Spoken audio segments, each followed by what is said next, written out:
본 방송에서 제공하는 투자 정보는 투자 판단에 대한 조언입니다. 방송에서 제공하는 주식의 가치, 가격 상승 및 하락에 대해서는 방송사에서 보장하지 않습니다. 출발 증시 와이드 헤드라인입니다. 미국 증시가 반도체 랠리로 강세를 보였지만 테슬라는 하락했습니다. 테슬라가 소폭이지만 하락한 것은 루시드의 충격 때문으로 보여지고 있는데요. 이날 경영난을 겪고 있는 루시드는 자금을 조달하기 위해서 신주를 발행한다고 발표했습니다. 다음 소식입니다. 세계 최대 OTT 기업인 넷플릭스의 3분기 실적이 월가 예상을 상회했습니다. 신규 가입자 수는 500만 명 이상 증가를 했고 분기 매출 역시 15% 성장세를 보였습니다. 이와 함께 넷플릭스는 4분기 매출을 101억 3천만 달러로 추산했습니다. 다음 소식입니다. 강성구 펀드로 알려진 사모펀드 운용사 KCGI가 한양증권 인수를 위한 주식 매매 계약을 체결하고 한 달가량 시간이 흘렀지만 아직 금융당국의 대주주 적격성 심사는 신청하지 않고 있습니다. KCGI는 내부적으로 검토할 게 많아서 시간이 더 필요하다는 입장을 밝혔습니다. 다음 소식입니다. 국내 벤처캐피털의 해외 진출이 다변화되면서 기존의 중국과 일본 중심에서 벗어나서 인도네시아, 인도로 진출하는 벤처캐피털이 생겨나고 있습니다. 인도네시아와 인도는 막대한 인구를 기반으로 내수가 탄탄하고요. 대부분의 스타트업 창업자가 유창한 영어 실력을 갖고 있습니다. 정부가 적극적으로 스타트업을 밀어준다는 공통점도 있습니다.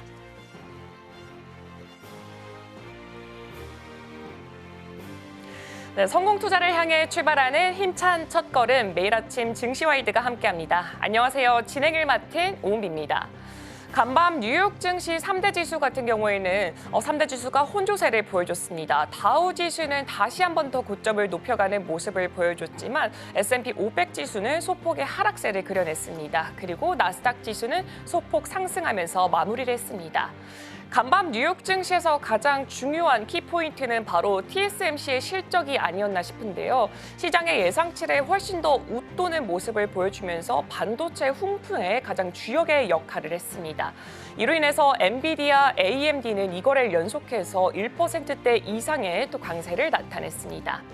그리고 미국의 소매 판매 지수가 발표가 됐는데 전문가 예상치는 0.3%였습니다. 하지만 실제적으로 찍혔던 숫자는 0.4%가 증가를 하면서 이 미국의 연착륙 가능성을 점점 더 높이는 그런 계기가 되어줬고요. 더불어서 신규 실업수당 청구 건수도 전월보다 하락했고 예상치보다 하회하는 모습을 보여주면서 고용시장이 여전히 견조하다는 점도 부각시켜줬습니다.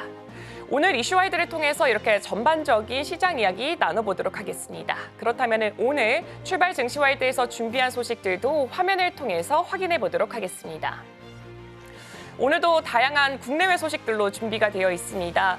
김시은의 이슈와이드에서는 글로벌 실적 발표 그리고 더불어서 테마 장세 대응 전략에 대해서 자세한 이야기 나눠볼 예정이고요. 그리고 톡톡한 경제에서는 루이비통 등 다양한 명품 라인업을 가지고 있는 LVMH의 회장 베르나르 아르노에 대해서 한번 자세하게 알아보도록 하겠습니다. 그리고 개장전 리포트에서는 미국의 SMR 수혜와 또다시 더 떠오르고 있는 초전도체에 대해서도 자세하게 짚어보도록 하겠습니다. 네, 그렇다면 본격적으로 시작하기 전에 간밤에 있었던 글로벌 이슈들 김영민 캐스터가 준비했습니다.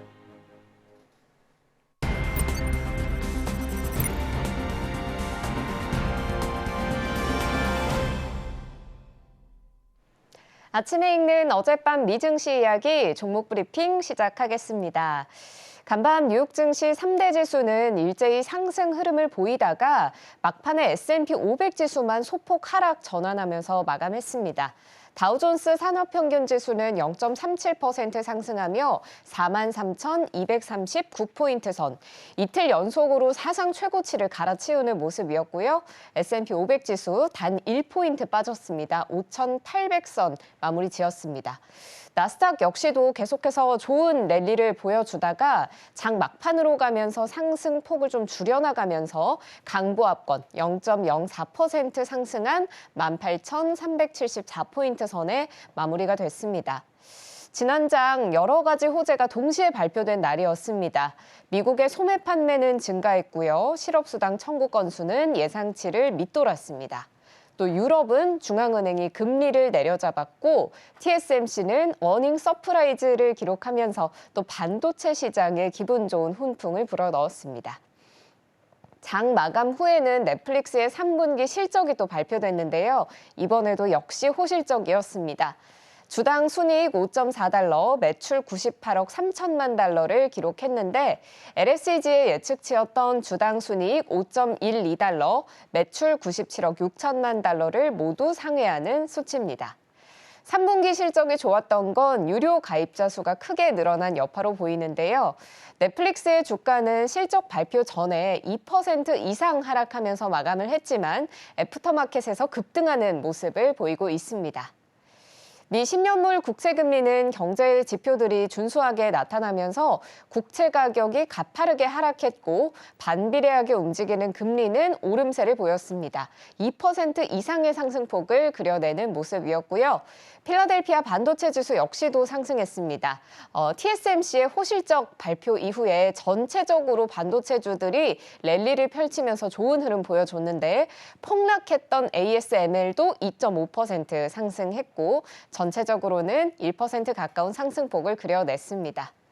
국제유가도 살펴봐야 될 텐데요. 중동 정세를 좀 봐야겠죠. 이스라엘이 하마스의 수장을 제거했다라는 소식이 전해졌는데 이스라엘 측은 전쟁을 계속 이어나가겠다라는 기세를 보이고 있는 반면 또 국제시장에서는 이제 좀 전쟁을 끝낼 수 있지 않을까 하는 혼란스러운 시각이 오가고 있어서 국제유가는 소폭 상승, 배럴당 70.77달러로 마무리를 지었습니다.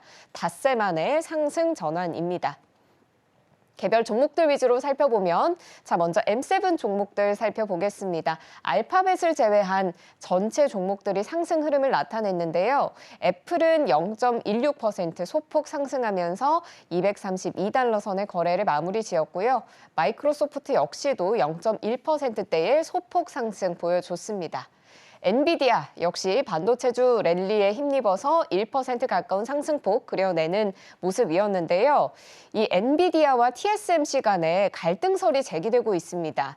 지금 엄청난 좋은 실적을 낸 TSMC가 선풍적 인기를 끌고 있는 이 엔비디아의 첨단 AI 칩 생산을 사실상 독점하고 있는 그런 구조인데요.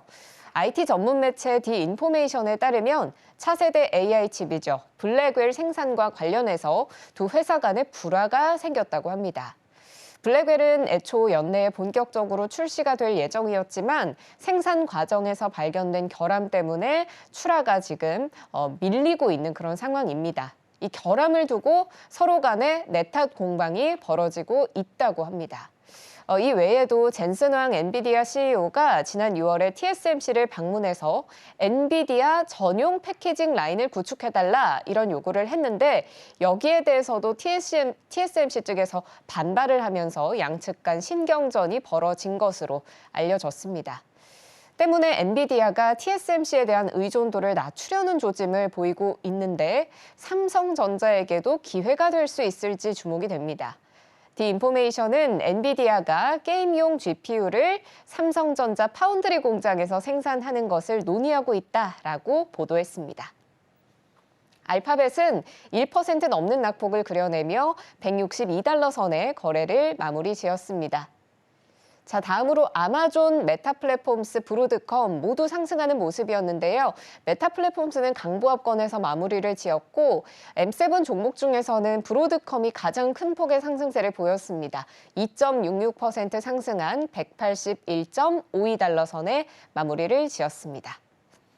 이어서 투데이 핫스탁입니다. 먼저 TSMC 살펴봐야겠죠. 9.79% 올라 200달러를 상회하는 종가를 형성했는데요.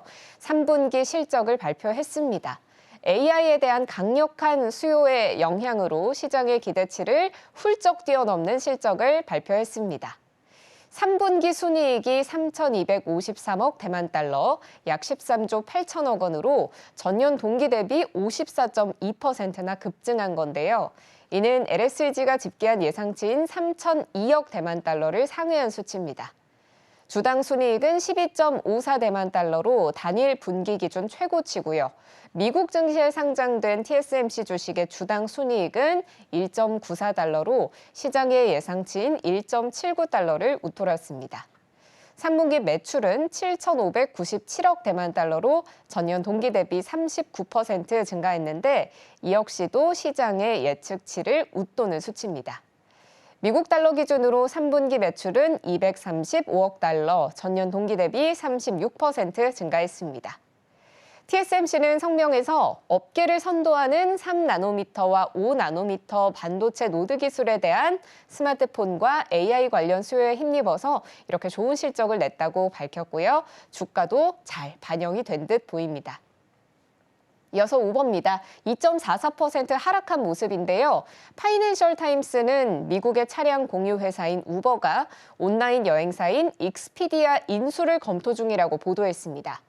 파이낸셜 타임스는 소식통을 인용해 최근 몇 달 동안 자문사와 접촉해 우버가 익스피디아 인수 가능성을 따져봤다고 보도했습니다.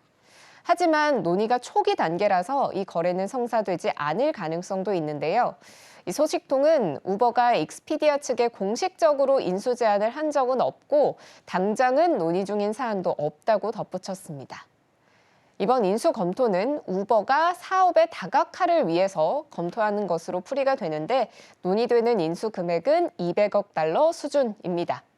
우버 CEO인 다라 코스로샤이는 2005년부터 2017년까지 익스피디아의 CEO를 역임한 바가 있고 지금도 익스피디아 이사회의 비상임이사로 남아있는데요.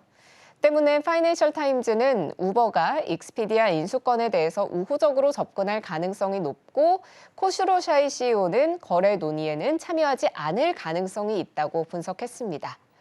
이 두 기업 간의 소식이 전해진 후에 주가는 서로 다른 움직임을 보였습니다.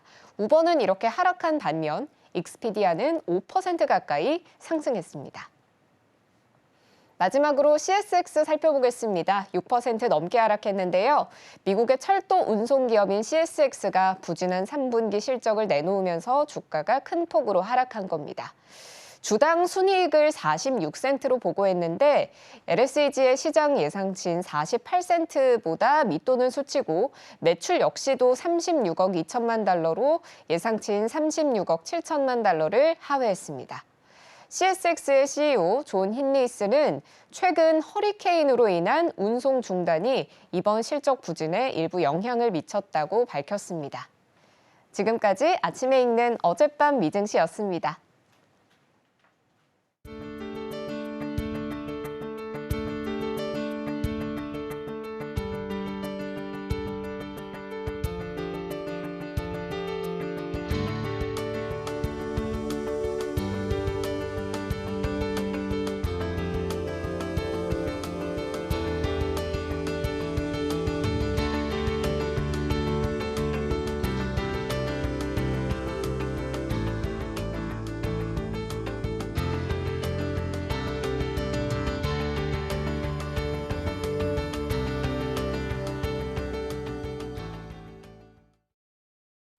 네, 서울경제신문에서 선정한 조간 브리핑 시작해 보도록 하겠습니다. 네, 먼저 첫 번째 이슈부터 확인해 보겠습니다. 인니 MG, K푸드 인증샷 열풍, 할랄 제품이면 다 먹어봐야죠. 자세한 소식들 확인해 보겠습니다. 인도네시아가 17일부터 자국 내에서 수입 식음료에 대해서 할랄 인증을 의무화하면서 K푸드를 포함한 국내 식품 기업들에게 또다시 새로운 기회가 열리고 있다고 합니다. 인도네시아는 세계 최대 무슬림 국가고요. 할랄 인증을 통해서 말레이시아, 중동 등 다른 무슬림 국가로의 수출까지도 확대가 될 전망이라고 합니다. 국내 대기업들은 이미 할랄 인증을 준비하고 있어서 수출에 굉장히 유리한 위치를 점하고 있는 상황입니다. 2023년 7월 기준 했을 때 인도네시아에 수출되는 가공식품 중 95.9% 거의 대부분 제품들이 인증을 이미 취득한 상태라고 합니다. 일단은 대상과 CJ제일제당, 농심 등 국내 식품 대기업들이 다양한 제품에 할랄 인증을 취득하고 있고요. 인도네시아 그리고 중동 시장을 적극적으로 공략하고 있습니다. 자세하게 한번 라인업을 살펴보자면은 CJ제일제당 같은 경우에는 햇반과 김, 김치, 설탕, 밀가루, 물엿 등 무려 100여 종의 지금 현재 할랄 인증이 들어간 상태고요. 대상도 마찬가지로 인도네시아 전용 브랜드 마마수카라는 브랜드 브랜드를 보유를 함으로써 할랄 식품에 대해서 라인업을 구축하고 있습니다. 농심도 지금 라면 라인 쪽에서 총 46종의 할랄 인증을 받은 상태로 나타나고 있습니다. 특히 인도네시아 소비자들 같은 경우에는 할랄 인증을 가장 중요하게 고려하는 포인트로 잡고 있습니다. 그렇기 때문에 K푸드에 대해서 굉장히 높은 호감도를 나타내고 있습니다. 인도네시아 MZ세대들은 할랄 인증이 된 이 한국 식품에 대해서 긍정적인 반응을 보여주고 있습니다. 일단 할랄 시장은 빠르게 성장 중입니다. 2030년까지 연평균 9.33% 성장을 해서 4조 5천억 달러 규모에 이를 것으로 예상이 되고 있습니다. 일단 작년 같은 경우가 2조 4천억 원대인 것에 비해서 2030년대는 거의 2배 가까운 성장세를 이어갈 것으로 보여지고 있습니다. 전문가들은 할랄 인증이 무슬림 시장뿐만 아니라 이 다른 종교를 가지고 있는 소비자들에게도 또 신뢰를 높이는 효과가 있고 또 이슬람권이 중요한 대안 시장으로 부상하고 있다라는 점까지 분석을 이어갔습니다. 이어서 다음 소식도 확인해 보도록 하겠습니다. 삼성전자와 SK하이닉스가 미국 실리콘밸리에서 열린 OCP 글로벌 서밋 2024에서 이 최신 메모리 기술을 소개를 하면서 인공지능 시대 메모리 시장에서 리더십 자체를 재확인하는 시간을 가졌습니다. 일단 SK하이닉스 같은 경우에는 내년 하반기에 HBM4 양산을 목표로 하고 있고요. 기존의 MR-MUF 공정을 유지하겠다라고 입장을 밝혔습니다. 이 공정 과정에 대해서 조금 더 살펴보자면 일단 MR 방식으로 열을 가하면은 기판 자체가 조금 휘어지는 현상이 발생할 수밖에 없습니다. SK하이닉스는 기존 MR 공정의 이런 단점을 보완해서 만든 게 바로 MR-MUF 공정인데요. 이 공정을 접목할 예정이라고 합니다. 우선 MR 방식으로 납땜을 하고요. D램들을 붙이기 위해서 이 D램 사이에 실리카와 에폭시로 구성이 된 액체를 흘려 넣어서 가득 채운 다음에 액체를 단단하게 굳히면서 D램을 붙인다고 합니다. 그리고 이어서 납땜 공간 사이마다 액체로 채워넣기 때문에 열과 압력이 데이터 통로에 골고루 전달이 되는 게 특징이라고 합니다. 일단 SK하이닉스는 이 MR-MUF 공정을 통해서 HBM4를 생산할 예정이라고 했습니다. HBM4는 HBM3E 대비했을 때 대역폭이 1.4배, 그리고 메모리 집적도가 1.3배 증가를 하고요. 전력 소모는 30%나 줄어들 것으로 예상이 되고 있습니다. 그리고 2026년에는 HBM4E를 출시를 해서 메모리 용량을 32GB로 확대할 계획이라고 합니다. 그리고 SK하이닉스는 CXL 메모리 모듈 DDR5 D램을 4분기부터 양산할 예정이라고 합니다. 그리고 삼성전자는 CMM D램을 전시하면서 AI 클러스터를 위해서 CXL 기술 자체를 좀 소개하는 시간을 가졌습니다. 삼성전자는 QLC 낸드 플래시의 낮은 속도와 수명을 극복하기 위해서 유연 데이터 저장, 이 FDP 기술도 발표를 했고요. 이를 통해서 속도를 90%나 향상시키고 증폭 계수를 48% 거의 절반 가까이 줄일 계획을 발표를 했습니다. 앞으로 삼성전자, SK하이닉스 이 반도체 투탑의 행보도 주목해 보시면 좋을 것 같습니다. 네, 다음 소식입니다. 테슬라 출신 GM 2인자가 방한을 했다고 합니다. 자세하게 한번 열어보도록 하겠습니다. 미국의 제너럴 모터스의 2인자이자 글로벌 제조 부문 사장인 젠슨 피터 클라우드센이 22일부터 4박 5일 일정으로 한국을 방문할 예정이고요. 한국 GM의 부평, 창원, 보령 공장을 점검할 예정입니다. 일단은 한국 GM 국내 공장 현황을 좀 살펴보자면요. 일단 부평 공장 같은 경우에는 이 GM 라인업 중에 쉐보레 트레블레이저가 있고요. 뷰익 인베스타까지 이렇게 라인업을 보유하고 있습니다. 그리고 창원 공장은 트렉스 크로스오버를 가지고 있고 보령 공장은 6단 자동 변속기를 현재 출하하고 있는 것으로 나타나고 있습니다. 부사장은 이 공장들을 방문을 해서 현재 상황을 점검하기 위해 왔다라고 발표하기도 했습니다. 이어서 클라우드센 부사장은 테슬라 출신의 이 전기차 공장 전문가고요. 이번 방문이 한국 GM의 전기차 그리고 플러그인 하이브리드 차량 생산 라인 도입 논의에 굉장히 중요한 계기가 될 것으로 보여지고 있습니다. 한국 GM은 현재 내연기관 차량 위주로 생산 체제를 유지하고 있는 상태고요. GM 본사는 2035년까지 전기차로 전환하려던 계획을 수정을 해서 하이브리드 차량 라인업을 확대하기로 했습니다. 그렇기 때문에 한국 GM의 공장들도 향후 전기차 그리고 하이브리드차 생산 라인 개설이 필요할 가능성이 더욱더 커지고 있습니다.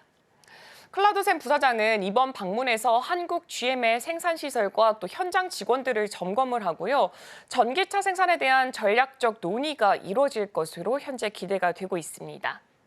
한국 GM은 최근 신차 수출 증가로 2022년에 8년 만에 흑자 전환에 성공을 했고요. 실적 자체가 굉장히 크게 개선이 되고 있습니다. 그러나 장기적으로는 이 내연기관 차량 생산만으로는 좀 한계점이 있을 것으로 파악이 되고 있고요. 전기차와 하이브리드차 시장이 점차 확대되고 있는 이 시점 속에서도 한국 GM의 생산 전략에 변화가 필요하다라는 지적이 현재 나오고 있습니다. 업계에서는 이번 클라우드샘 부사장의 방문을 통해서 한국 GM이 전기차 그리고 하이브리드차 생산으로 전환될 가능성까지 주목하고 있습니다. 이어서 다음 소식도 확인해 보겠습니다. 현대로템 폴란드의 K2 MRO 기술 수출 2차 계약도 임박, 이렇게 현대로템과 수출에 관련된 기사로 준비를 해봤습니다. 현대로템이 K2 전차의 유지 보수 이 MRO 기술을 폴란드 업체에 수출하는 방안을 추진 중이라고 합니다. 폴란드는 현지에서 K2 전차를 생산을 하고요. MRO 기술을 국산화하려는 큰 관심을 보이고 있습니다. 이에 따라서 현대로템이 방산 수출을 확대하고 있다고 합니다. 현대로템은 폴란드 국영 방산업체 PGG의 자회사와 MRO 기술 이전 계약을 현재 논의하고 있다고 합니다. 2차 전차 수출 계약 후에 MRO 계약이 체결될 가능성이 현재 매우 크게 점쳐지고 있습니다. 1차 계약으로는 180대를 폴란드에 공급하고 있고요. 2차 수출 계약이 다음 달에 체결이 될 것으로 예상이 되고 있습니다. 2차 계약 물량은 폴란드 현지에서 생산될 이 K2PL 전차고요. 성능 개선을 통해서 수주 규모가 6조 원에 이를 것으로 현재 보여지고 있습니다. 좀 자세하게 살펴보자면요. K2 전차 폴란드 인도 현황과 계획입니다. 일단은 2022년에는 10대였습니다. 하지만 한 해가 지나고 나서 18대로 늘어났고요. 2024년 현재로서는 34개가 들어갔고 그리고 하반기에 22대가 추가적으로 더 들어갈 예정입니다. 그리고 내년 같은 경우에는 지금 96대로 현재 예정이 되어 있는 만큼 지금 계속해서 전년 대비했을 때 좋은 성적을 보여주고 있는 것으로 보이고 있습니다. K2PL 전차는 하드킬 능동 방호 장치와 또 원격 사격 통제 체계를 탑재할 예정이라고 합니다. 현대로템은 현재 폴란드에 파견된 인력을 통해서 K2 전차의 유지 보수 서비스를 운영하고 있고요. 폴란드 현지에서 정비센터를 통해 군 교육까지도 현재 진행을 하고 있습니다. MRO는 전차 계약서에서 큰 수익원이 될 수 있고요. 1차 계약 규모 4조 5천억 원 중에 수천억 원이 MRO에서 발생할 것으로 예상이 되고 있습니다. 다음 소식도 확인해 보겠습니다. 수입차의 고율 관세, 경제 안보도 트럼프 리스크 예고, 트럼프의 발언에 관련된 이슈로 준비를 해봤습니다. 일단은 미국 대선이 임박했습니다. 한미 방위비 부담금 협상이 진행이 되면서 도널드 트럼프 전 대통령이 만약에 당선이 될 경우에는 이미 타결된 협정이 조금 뒤집힐 수 있다라는 우려가 현재 제기가 되고 있습니다. 트럼프는 한국을 머니머신, 즉 현금 자동 지급기라고 표현을 했습니다. 한국이 부유한 나라임에도 이 방위비를 제대로 부담하지 않고 있다라고 주장을 했습니다. 그는 한국에 100억 달러, 이 한화로는 약 13조 6천억 원의 방위비 분담을 요구하면서 재협상 가능성을 내비쳤습니다. 트럼프는 과거 이 한국과의 협상 과정을 설명을 하면서 주한미군 주둔 비용을 한국이 더 부담을 해야 한다라고 주장을 하기도 했습니다. 이와 함께 그는 대만에도 방위비를 부담하라고 압박을 가하고 있고요. 지금 대만과 방위 조약은 없지만 미국의 국내 법에 따라서 대만 방위비를 지원하고 있다는 점을 재차 또 강조하는 모습을 나타냈습니다. 트럼프는 또한 수입차에 광범위한 관세를 부과하겠다고 선언을 했고요. 유럽과 멕시코산 자동차에 대한 고율 관세를 통해서 이 미국 내 제조업을 되돌리겠다라는 경제적 공약을 내세웠습니다. 트럼프의 리스크를 예고하는 발언으로 전체적으로 평가가 되고 있습니다. 특히 멕시코에서 생산하는 자동차에 100%, 200% 그리고 2000%의 관세를 부과하겠다라고 경고를 하기도 했습니다. 이런 관세 정책이 시행이 되면은 이 멕시코에 투자한 우리 기업에도 영향이 어느 정도는 미칠 것으로 예상이 되고 있습니다. 트럼프는 재집권 시에 이 연방준비제도에 대한 영향력을 확대하겠다라는 의지까지 내비친 상태고요. 그는 대통령이 금리 정책에 조금 더 관여를 해야 된다라고 주장을 하면서 제롬 파월 연준 의장 해임 가능성까지도 시사를 했습니다. 앞으로 선거가 지금 20일 가까이 남은 상태입니다. 그렇기 때문에 앞으로의 행보 그리고 지지율까지도 주목을 해보시면 좋을 것 같습니다.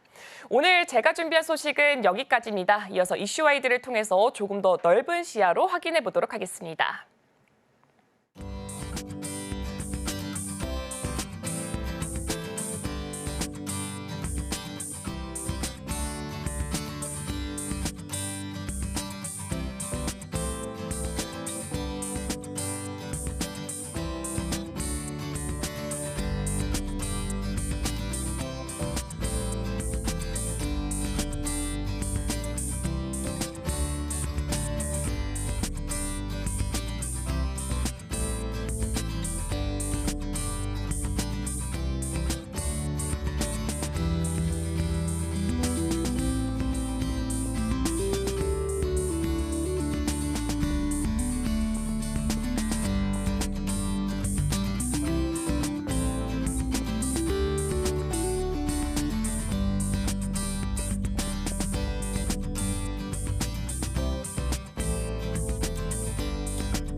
네, 금요일 이슈와이드 본격적으로 출발해 보도록 하겠습니다. 오늘 함께 하실 분은 헤르메스 스타 김시은 팀장님입니다. 네, 팀장님 안녕하세요. 안녕하세요.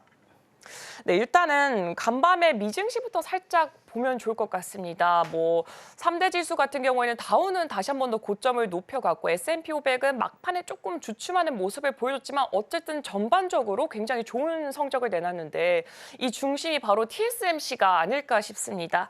TSMC가 3분기 어닝 서프라이즈 발표하면서 지금 14조 원 육박하는 순이익으로 전년 동기 대비했을 때는 54%나 급증하는 성적을 내려놓았습니다. 그렇기 때문에 어제 제가 시장을 봤을 때는 이 2시가 가장 큰 기점이 아니었나 싶어요. 그동안 SK 하이닉스 같은 경우 좀 지지부진한 흐름 보이다가 2시를 이후로 해서 갑자기 거래량이 확 올라오는 모습도 보여줬고 또 미증시에서도 ASML의 이 충격을 좀 잊혀가는 모습을 보여줬습니다. 그렇기 때문에 아무래도 오늘 우리 증시 안에서도 반도체주의 흐름이 굉장히 궁금한데 오늘은 좀 어떻게 보시나요? 초반은 좀 약할 가능성이 높다. 일단 결론부터 이야기를 하고요.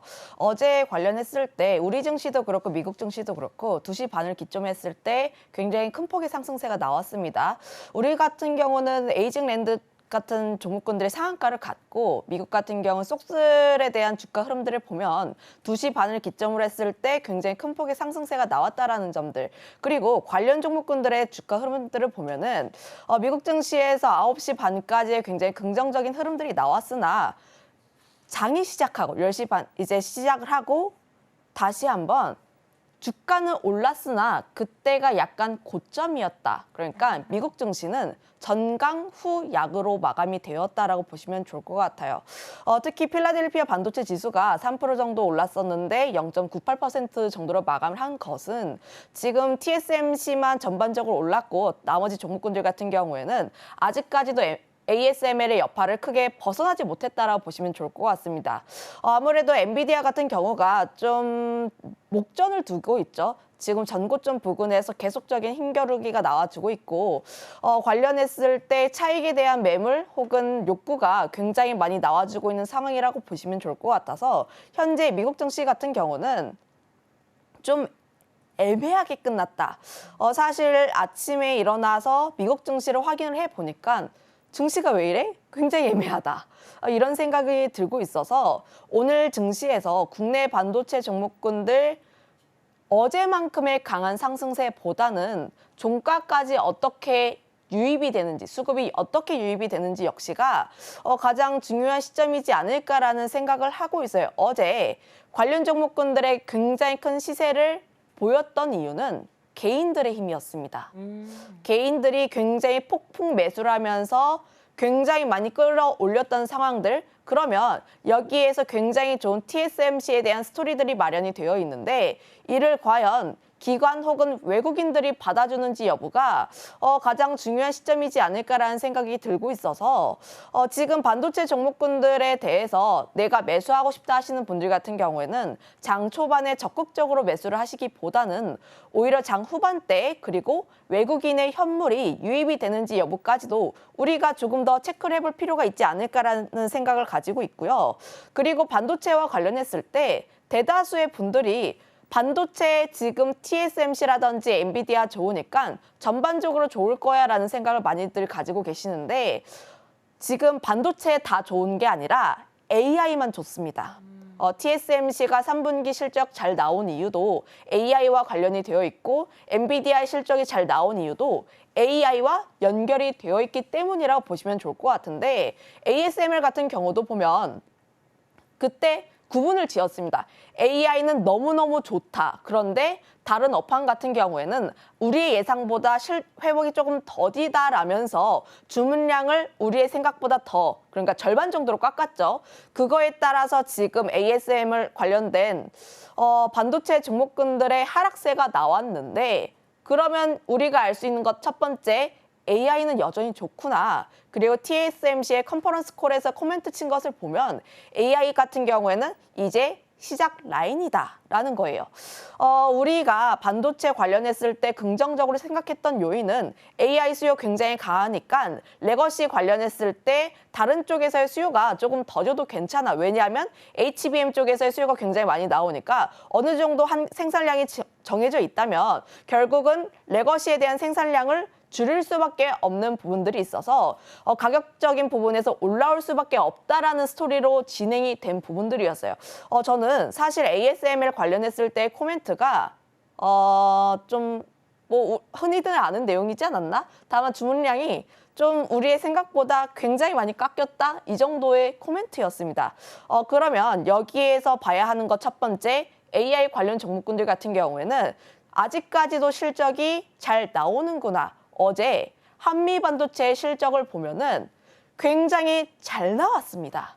한미반도체 같은 경우에는 지난해 주가 굉장히 많이 올랐던 이유가 실적이 먼저 나와서가 아니라 실적이 잘 나올 것이야라는 기대감에 의해서 주가가 먼저 반영을 한 것이고요. 어제 실적 발표를 보게 되면 그 기대감이 우리의 생각보다 더 잘 나왔다라고 보시면 좋을 것 같아요.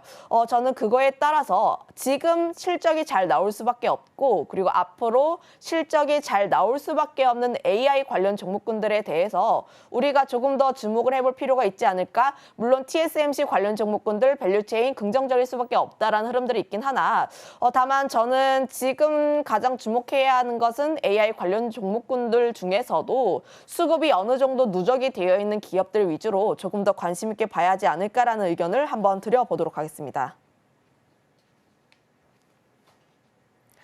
네, 일단은 이렇게 전일에 TSMC에 나왔던 성적을 열어보자면은 AI 반도체 쪽에서 굉장히 좋은 실적이 찍힌 것으로 확인이 되고 있습니다. 물론 우리나라 AI 반도체 관련 기업들도 실적이 잘 나오고 있는 모습으로 보여지고 있고요.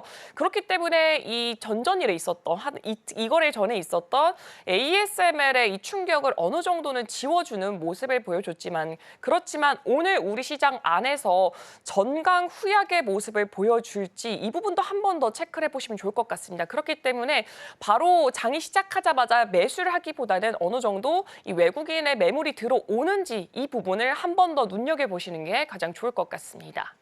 그렇다면 실적 얘기를 하자면은 가장 또 중요한 게 넷플릭스 실적인 것 같아요. 넷플릭스도 실적을 발표를 했는데 굉장히 또 잘 나왔습니다. 일단은 뭐 3분기 매출액이 98억 2천만 달러로 전문가 예상치를 훨씬 더 웃돌았고 매출 규모 자체가 뭐 97억 7천만 달러로 예상을 했던 것만큼 굉장히 잘 나왔고 가입자도 507만이나 증가를 했습니다. 그러면서 뭐 굉장히 앞으로의 기대감이 커질 수밖에 없는 것 같은데요. 최근에 뭐 넷플릭스의 행보를 보더라도 우리나라에서만 봐도 흑백 요리사 잘 됐었잖아요. 그리고 뭐 오징어 게임이 뭐 단연 선두 주자였는데 또 하반기에 오징어 게임까지 나온다고 하니까 사실 오징어 게임은 전 세계 매출이랑도 좀 연관이 있다고 저는 생각이 들고 있거든요. 그래서 만약에 넷플릭스 이 종목을 바라본다면은 어떤 포인트를 좀 바라보면 좋을까요? 일단 관련했을 때 주목해야 하는 포인트 같은 경우에는 과연 가입자가 더 늘어날 수 있을 것인가, 그리고 관련했을 때 콘텐츠에 대한 기대감이 우리의 생각보다 더 잘 나올 수 있는가를 좀 보시면 좋을 것 같아요. 지금 넷플릭스 같은 경우를 보게 되었을 때 현재 시간외에서의 강세 흐름들이 나와주고 있고 결국 하반기로 가면 갈수록 오징어 게임 2에 대한 기대감이 어느 정도 반영이 되어 있다라고 보시면 좋을 것 같습니다. 특히 넷플릭스에게 오징어 게임 쪽에 대한 이제 기대감이 상당히 크다라고 볼 수밖에 없는 게 넷플릭스 전체 쪽에서 오징어 게임에 대한 시청 시간이 압도적으로 높아요. 제가 알기로 1위 정도로 알고 있는데 그만큼 지금 2에 대한 기대감이 상당히 높기 때문에 결국 콘텐츠 관련 종목군들과도 함께 연관이 될 수밖에 없는 시점이라 보시면 좋을 것 같습니다.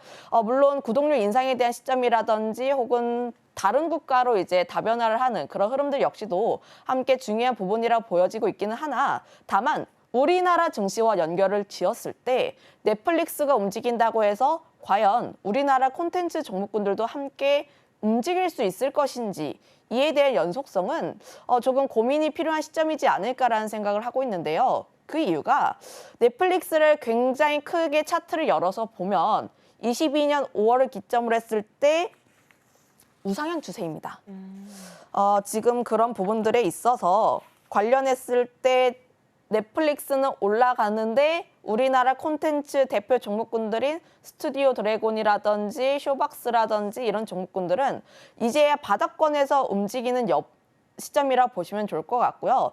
다만 최근 들어서 수급이 좀 유의미하게 들어오는 부분들이 있기는 하나 다만 이런 부분들에 있어서 과연 이전만큼 그러니까 코로나 때만큼의 상승이 나올 수 있을까에 대해서는 조금 더 지켜볼 필요가 있지 않을까라는 생각을 하고 있어요. 그거에 따라서 현재 콘텐츠 관련 종목군들 같은 경우는 이벤트 매매가 조금 더 유효하지 않을까라는 생각을 가지고 있는데 지금 그거에 따라서 오징어 게임 2 관련 종목군들 같은 경우는 지켜볼 필요는 있다. 다만 항상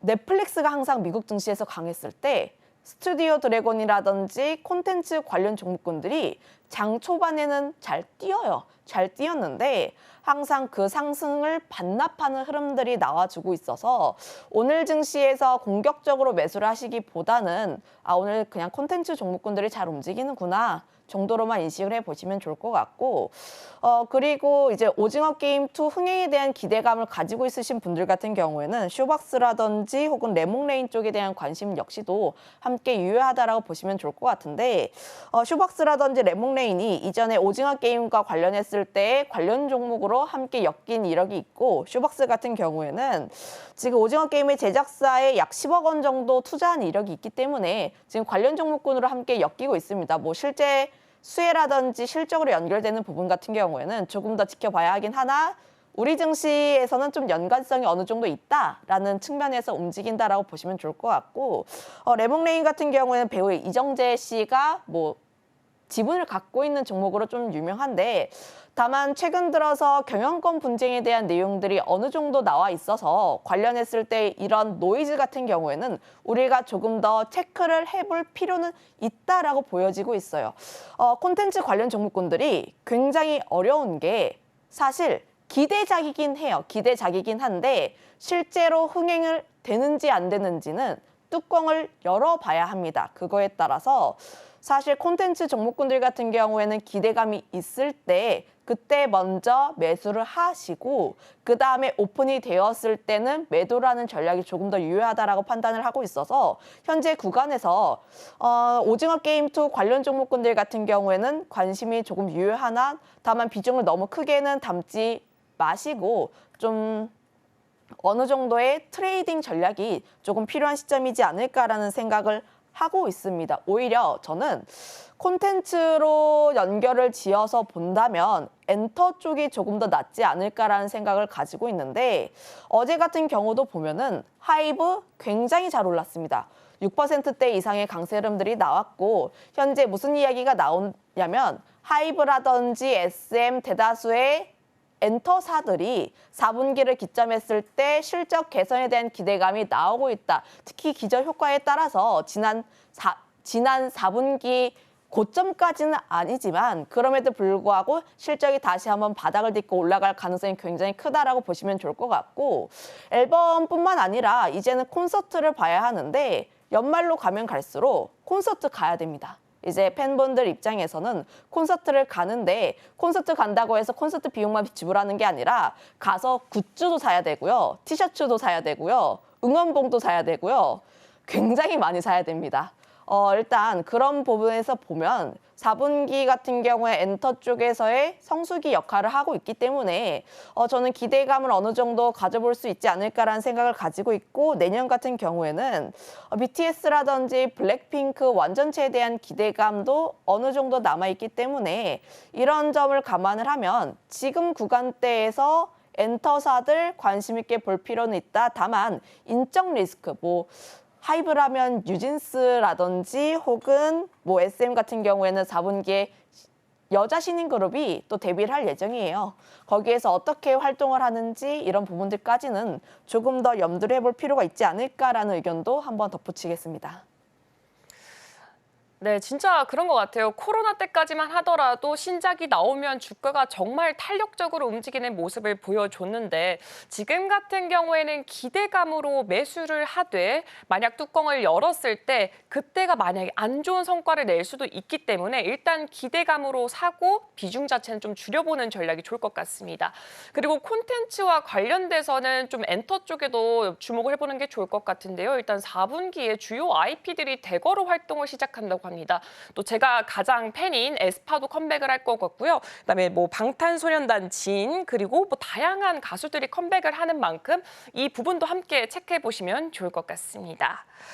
그다음에는 좀 현대차 관련된 이야기도 해보면 좋을 것 같습니다. 현대차 IPO 때문에 가장 최근에 이슈를 많이 받고 있는데 전일장 같은 경우에는 4%대도 급락세를 연출하기도 했습니다. 근데 봤더니 외국인 지분율 자체가 4년 10개월 만에 가장 최대치를 또 달성을 하고 있다. 근데 사실 우리 업계에서 투탑으로 꼽는 게 반도체랑 자동차잖아요. 근데 반도체 같은 경우 삼성전자는 반면에 외국인이 물량을 빼고 있습니다. 그런 만큼 외국인이 들어간 건 분명히 뭔가 거대하게 기대를 하고 있다라는 점을 좀 주목해봐야 될 것 같은데 지금 인도법인 IPO가 정말 코앞에 두고 있는 시점입니다. 그래서 우리가 바라봤을 때 여기서 좀 중요하게 봐야 될 키포인트가 어떤 게 있을까요?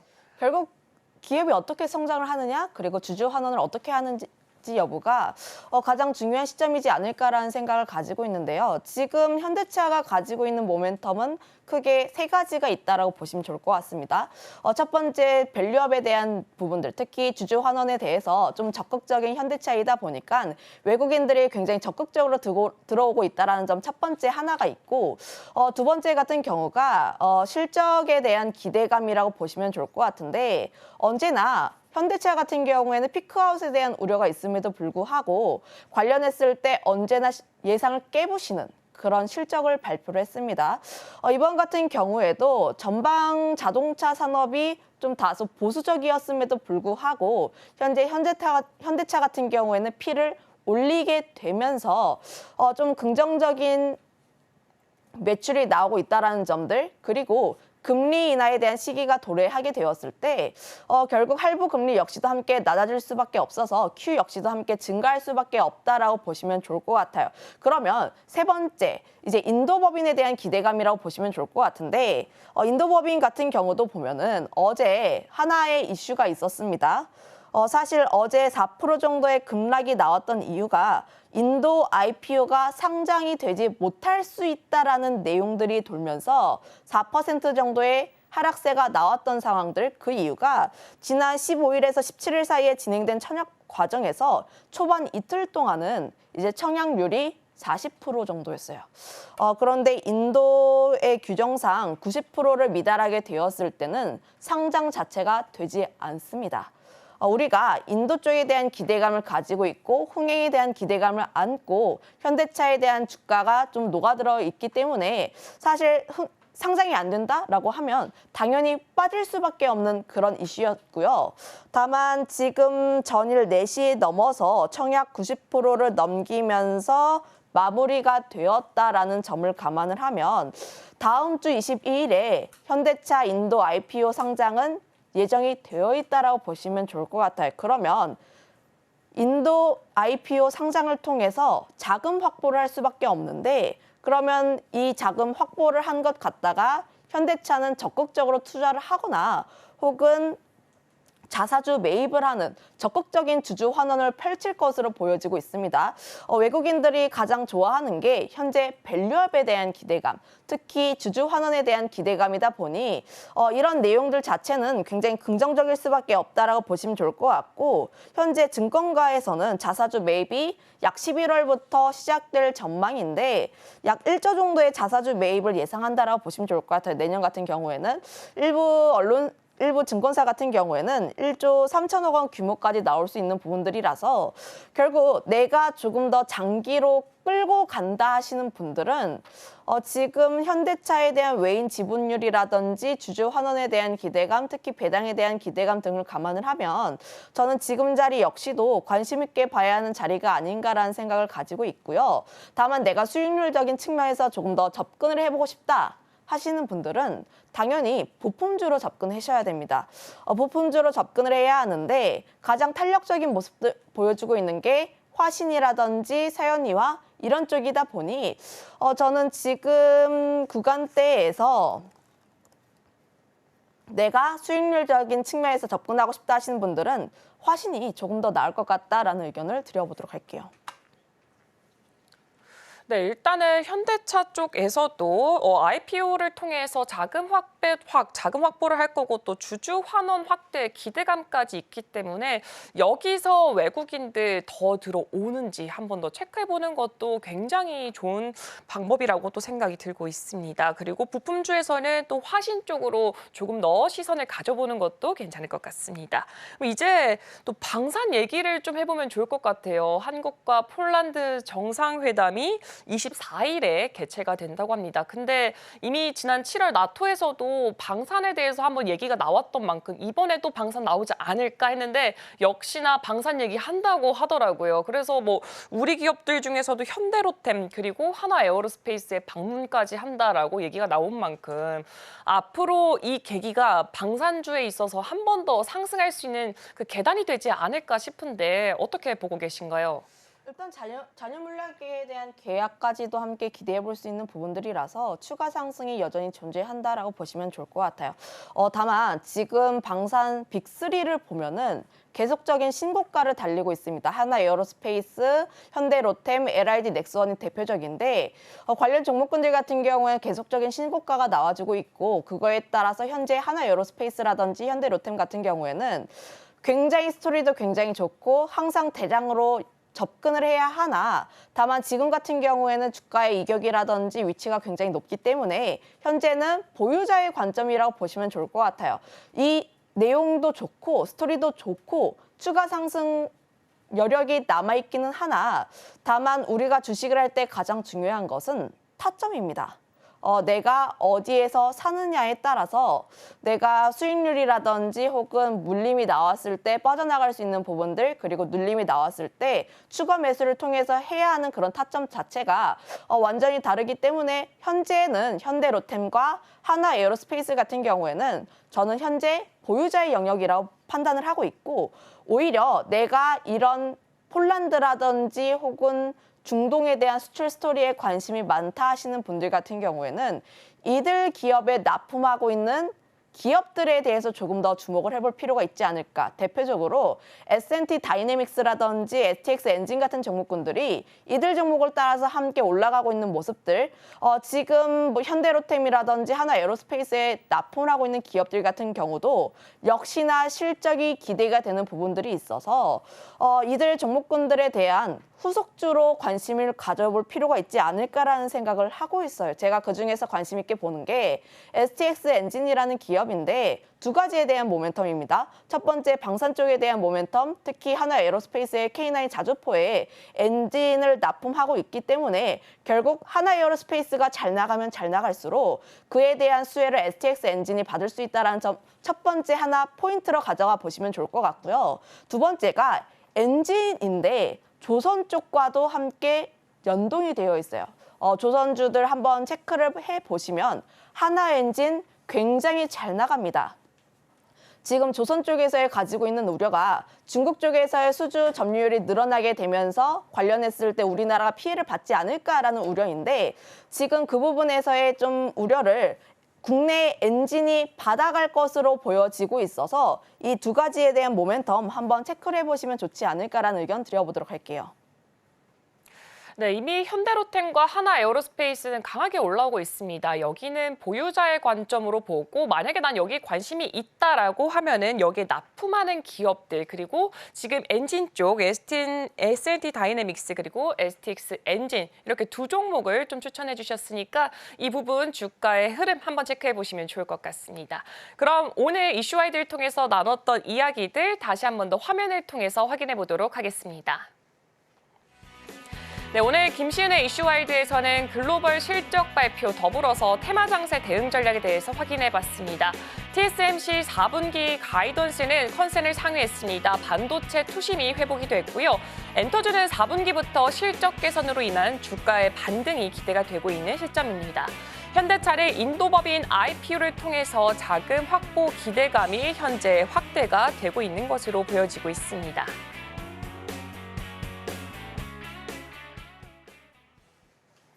네, 김시은 팀장과는 여기서 인사하도록 하겠습니다. 우리 출발 증시 와이드는 9시 개장 방송도 함께합니다. 그럼 개장 전에 보면 좋을 이슈들 김영민 캐스터가 준비했습니다.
서울경제TV 톡톡한 경제 김영민입니다.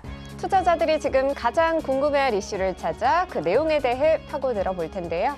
오늘 준비한 소식들 화면으로 만나보시죠. 다양한 키워드 속 오늘은 베르나르 아르노 살펴보겠습니다.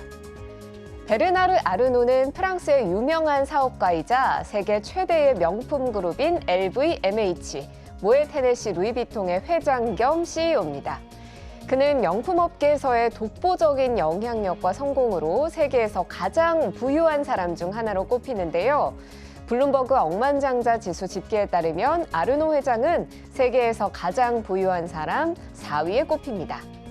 LVMH는 루이비통과 디올, 펜디, 불가리 등 수많은 글로벌 럭셔리 브랜드를 소유하고 있고 아르노가 이 거대 명품 제국의 수장이죠. 그는 1949년 3월 5일 프랑스 루베에서 태어났습니다. 프랑스의 명문 공과대학인 에콜 폴리테크니크에서 공학학위를 취득했고 졸업 후에 가족 소유의 건설 회사를 물려받아 경영을 시작했습니다.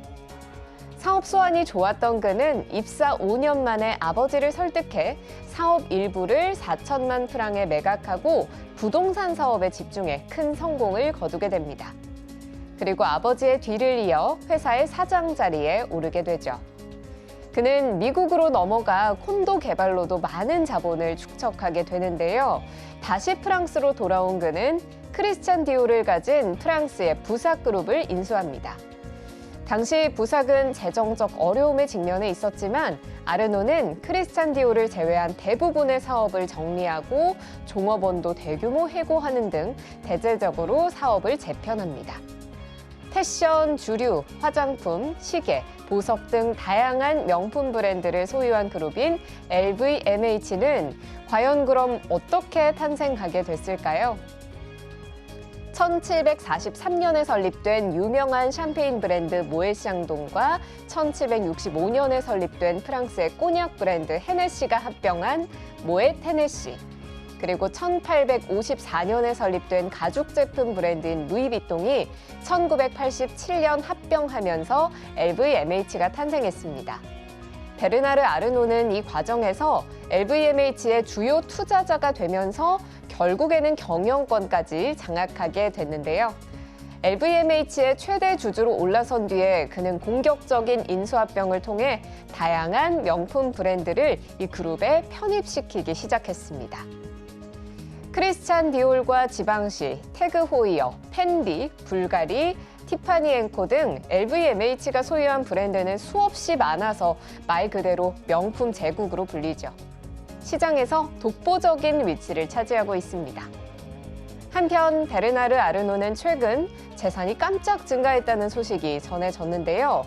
중국에서 대규모 경기 부양책을 내놓자 중국 경제가 회복되며 중국의 소비자들이 다시 명품 시장으로 돌아올 거란 전망에 LVMH의 주가가 급등한 겁니다.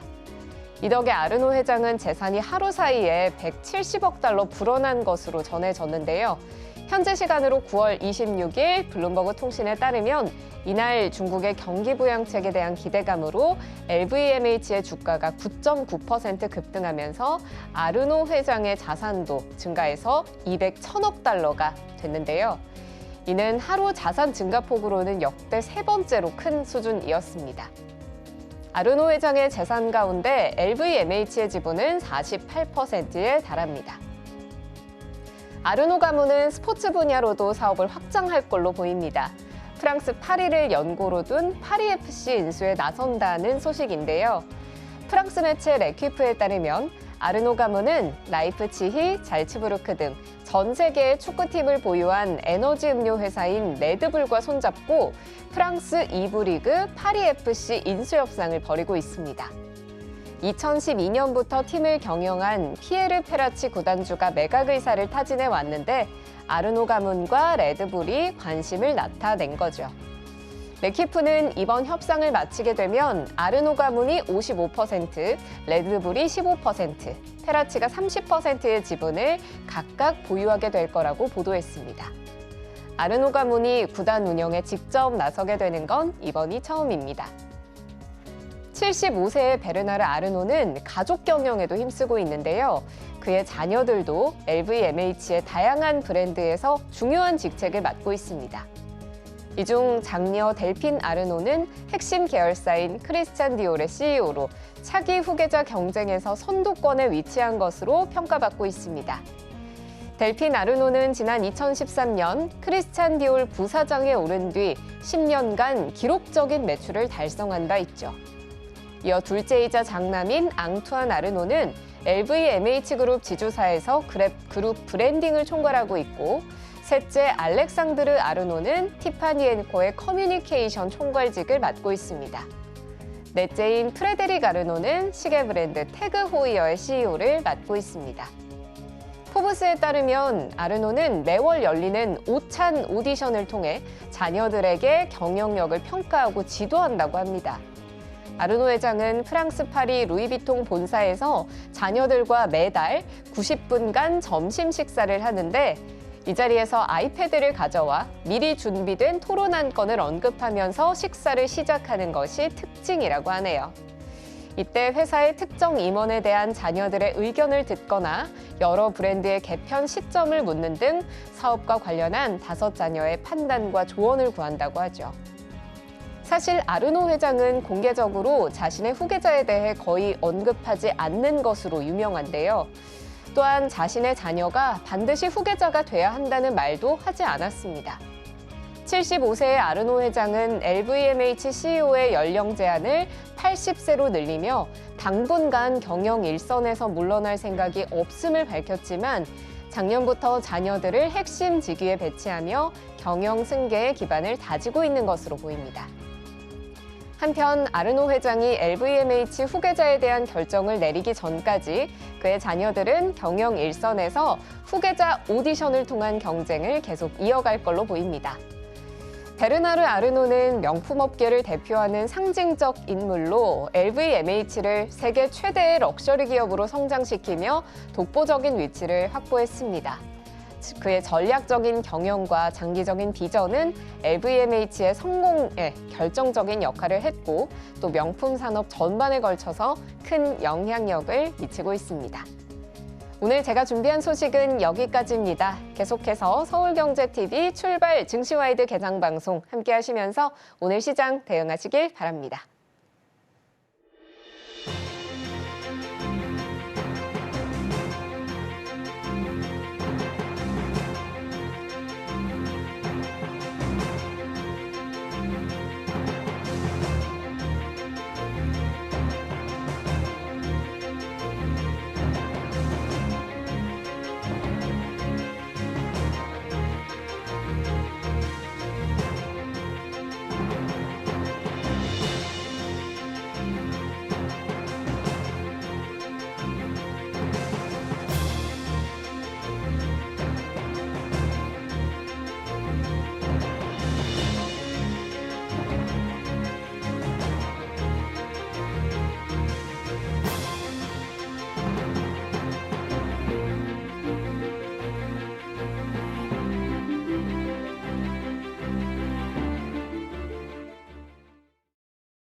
네, 개장 10분 정도 앞두고 있습니다. 화면을 통해서 어제장 리뷰해 보겠습니다. 화면 살펴보시죠. 네, 어제장 요약을 한마디로 하면 미국 SMR 수혜 다시 떠오른 초전도체 이렇게 요약할 수가 있겠습니다. 갑작스럽게 초전도체가 다시 한번 떠오르게 되면서 우리나라 관련주, 테마주들이 일제히 상승하는 모습을 보여줬는데요. 국내 연구팀이 액체와 고체 특징을 모두 가지고 있는 전자결정을 세계 최초로 개발했다라는 소식에 관련주 흐름이 이어졌습니다.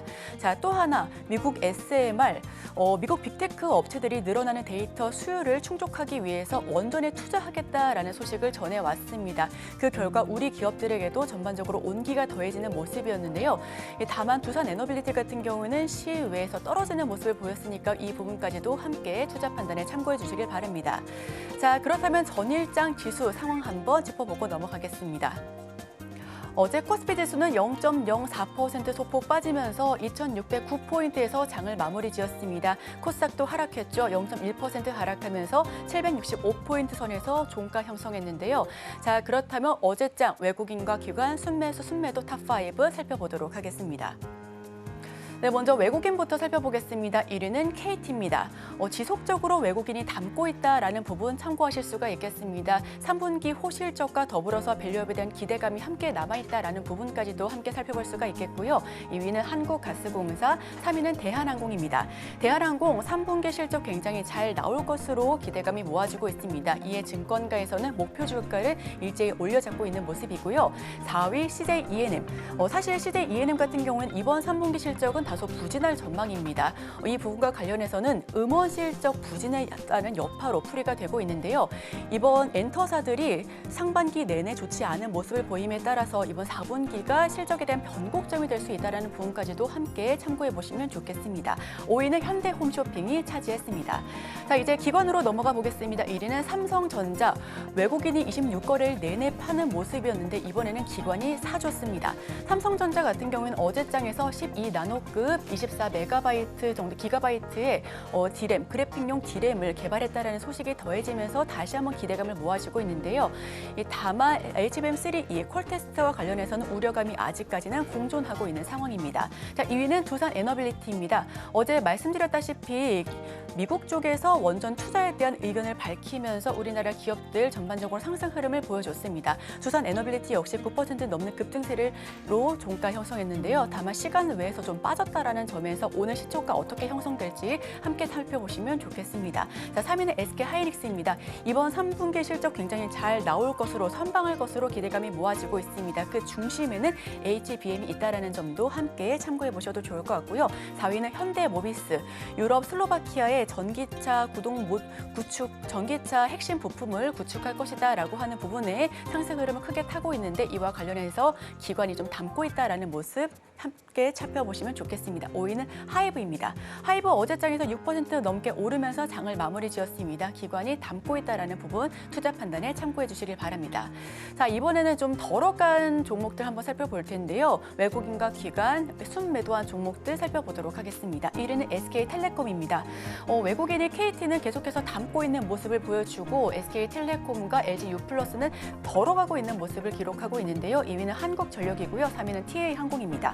TA항공의 일대 주주는 대명손호그룹입니다. 대명손호그룹이 어제장에서 에어프레미아의 지분을 추가로 확보하면서 이제 TA항공과 에어프레미아가 한솥밥을 먹게 될 가능성이 높아지고 있는데요. 이에 대한항공에 비견될 만한 중대형 항공사로 커질 수 있겠다라는 그런 기대감이 모아지고 있습니다. 다만 어제장에서 외국인은 TA항공 좀 덜어가는 모습이었습니다. 5위 CCS입니다. 어제 초전도체 관련주로 상승 흐름을 크게 탔는데 다만 외국인은 외면하고 있다는 점 참고해 보시기 바랍니다. 자, 이제 순매도까지 살펴보겠습니다. 셀트리온, 진펜트라, SC 제형에 대한 기대감이 모아지고는 있으나 어제장에서 기관은 좀 덜어가는 모습이었고요. 2위는 현대차, 4위는 고려아연, 기아까지 살펴봤습니다. 하나인더스트리얼즈 솔루션즈 같은 경우에는 어제 9%가 넘게 빠졌는데 TC 본더 장비에 대한 그런 우려감의 하락 흐름을 연출했다라는 부분까지도 함께 투자 판단에 참고해 주시길 바랍니다. 자, 그럼 기관 순매도까지 살펴봤습니다. 네, 어제 오전에 개장하고 나서는 원전, SMR 관련주들이 강세를 보였다면 오후 2시와 3시 부근부터는 이 수급이 반도체 쪽으로 올라갔습니다. 그러면서 반도체 투톱도 말아 올리는 모습을 보였는데요. 그 배경엔 TSMC의 엄청난 실적이 있습니다. 관련 내용 함께 살펴보시죠. 먼저 실적부터 보도록 하겠습니다. 매출은 235억 달러, 32조고요. YOY 대비해서 36% 상승을 했습니다. 가장 중요한 건 순이익이 되겠죠. 13조 8천억 원 정도 발표를 하게 되면서 YOY 대비해서는 54%로 큰 폭으로 상승한 것으로 나타났습니다. 그리고 또 한 가지 봐야 될 부분이 캐펙스 부분이었습니다. 전망치가 300에서 320억 달러로 예상을 좀 하고 있었는데 발표치가 300억 달러로 예상치에 부합하는 것으로 나왔습니다. 전반적으로 기대했던 것보다 훨씬 잘 나왔다라고 한마디로 표현할 수 있을 것 같고요. 그 배경을 두 가지로 나눠서 보겠습니다. 첫 번째는 수익률이 점점 높아지고 있다는 겁니다. 그래서 영업이익률이 지금 47.5%까지 나오게 됐습니다. 다시 이야기를 하면 내가 한 가지를 팔았을 때 100만 원을 주고 팔았을 때 내 손에 이거저거 다 빼고 47만 5천 원 정도 남을 수 있다. 그러니까 50% 가까운 OP를 좀 남기게 되면서 수익률이 점점 높아지고 있다는 부분이 실적을 상승하는 데 있어서 견인을 좀 했고요. 그렇다면 영업이익률이 높아질 수 있는 이유는 어디 있었을까라고 찾아본다면 5나노미터 이하 공정의 매출 비중이 크게 늘어났다라는 부분이었습니다. 특히 5나노미터 이하에서는 엔비디아나 혹은 애플의 최신 칩을 좀 사용할 때 들어가는 거기 때문에 AI에 있어서 꼭 필요한 과정이다라고 보시면 될 것 같은데요. 5나노미터 이하가 32% 그리고 3나노급이 지금 20%까지 나오게 되면서 5나노미터 이하 전체적으로 봤을 때는 52%, 그러니까 비중이 이전보다 많이 좀 늘어났다라는 부분을 크게 좀 포인트 삼을 수 있을 것 같습니다. 그래서 TSMC는 3분기에 어닝 서프라이즈를 발표를 했고요. 오전장에 원전에 좀 있었던 혹은 작은 테마들에 있었던 수급들이 반도체 쪽으로 조금 몰려드는 모습을 보였습니다. 오늘 장 안에서 영향을 줄 만한 기사가 있어서 추가적으로 함께 보도록 하겠습니다. 엔비디아랑 TSMC가 1995년부터 30년 동안 쭉 견고한 파트너십을 유지해왔습니다. 그런데 최근 블랙웰을 두고서 불화설이 술술 나오고 있다라고 합니다. 내용 좀 살펴볼 텐데요. 어제 나왔던 디 인포메이션 보도에 따르면 이 30년 동맹에 균열이 생겼고 블랙웰이 몇 주 동안 고전압 환경 테스트에 있어서 여길 통과하지 못하고 있다라는 이야기가 나왔다라는 부분이 보도가 됐습니다. 이전에 AI 버블론 이야기가 나왔을 때 젠슨 CEO가 관련 코멘트를 이렇게 했었죠. 수율 개선을 시키기 위해서 설계 변경을 했고 이미 블랙웰에 대한 수요는 탄탄하게 가지고 가고 있고 연내에 양산할 것이다 라는 확실하게 방점을 좀 찍어줬습니다. 그런데 이 이야기가 나왔을 때 사실 TSMC 입장은 엔비디아와는 조금 달랐던 걸로 확인이 됐습니다. 엔비디아 입장에서는 생산이 늦어지는 건 TSMC 너네가 지금 잘 만들지 못하고 있기 때문이야 라고 이야기하고 있고요. 특히나 엔비디아 측에서는 지금 TSMC한테 엔비디아만을 위한 생산 라인을 구축해달라라고 주장하고 있다라는 이야기도 들려옵니다. 근데 TSMC 쪽에서는 당연히 엔비디아 탓을 할 수밖에 없겠죠. 엔비디아가 설계를 좀 이상하게 해서 너희 탓이다라고 이야기하고 있는 거고요. 특히나 결함을 인지했음에도 불구하고 계속해서 생산을 좀 밀어붙였다라는 부분에 이야기가 나왔습니다. 그럼 삼성전자에게는 기회가 될 수 있을까라는 부분으로 연결을 지어질 수 있겠죠. 근데 실제적으로 게임 칩에 대해서 파트너십을 좀 모색하고 있다라고 합니다. 게임 칩은 일단 AI 칩보다는 훨씬 더 성능이 좀 떨어지고 있고요. TSMC 대비해서는 가격도 한 20에서 30% 정도 저렴한 가격으로 받길 원한다라는 이야기도 나오고 있습니다. 마지막으로 일정 빠르게 체크해 보겠습니다. 오늘 가장 중요한 일정은 중국 쪽에서 나오는 3분기 GDP입니다. 4.6%가 예상치인데요. 만약에 예상치에 부합하게 나오게 된다면 10월 24일에 있을 전인대에서 이 정책 부양책 규모가 어느 정도로 나올 수 있게 될지도 함께 참고해서 보시면 좋을 것 같습니다. 오늘 장 문 열고 돌아오겠습니다.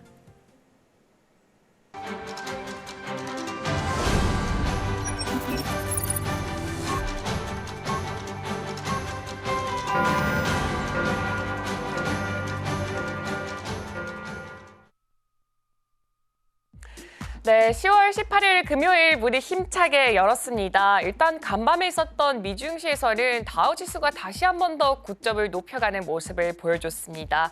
여기서 가장 중요한 포인트로 꼽히는 게 바로 반도체주의 강세가 아니었나 싶은데요.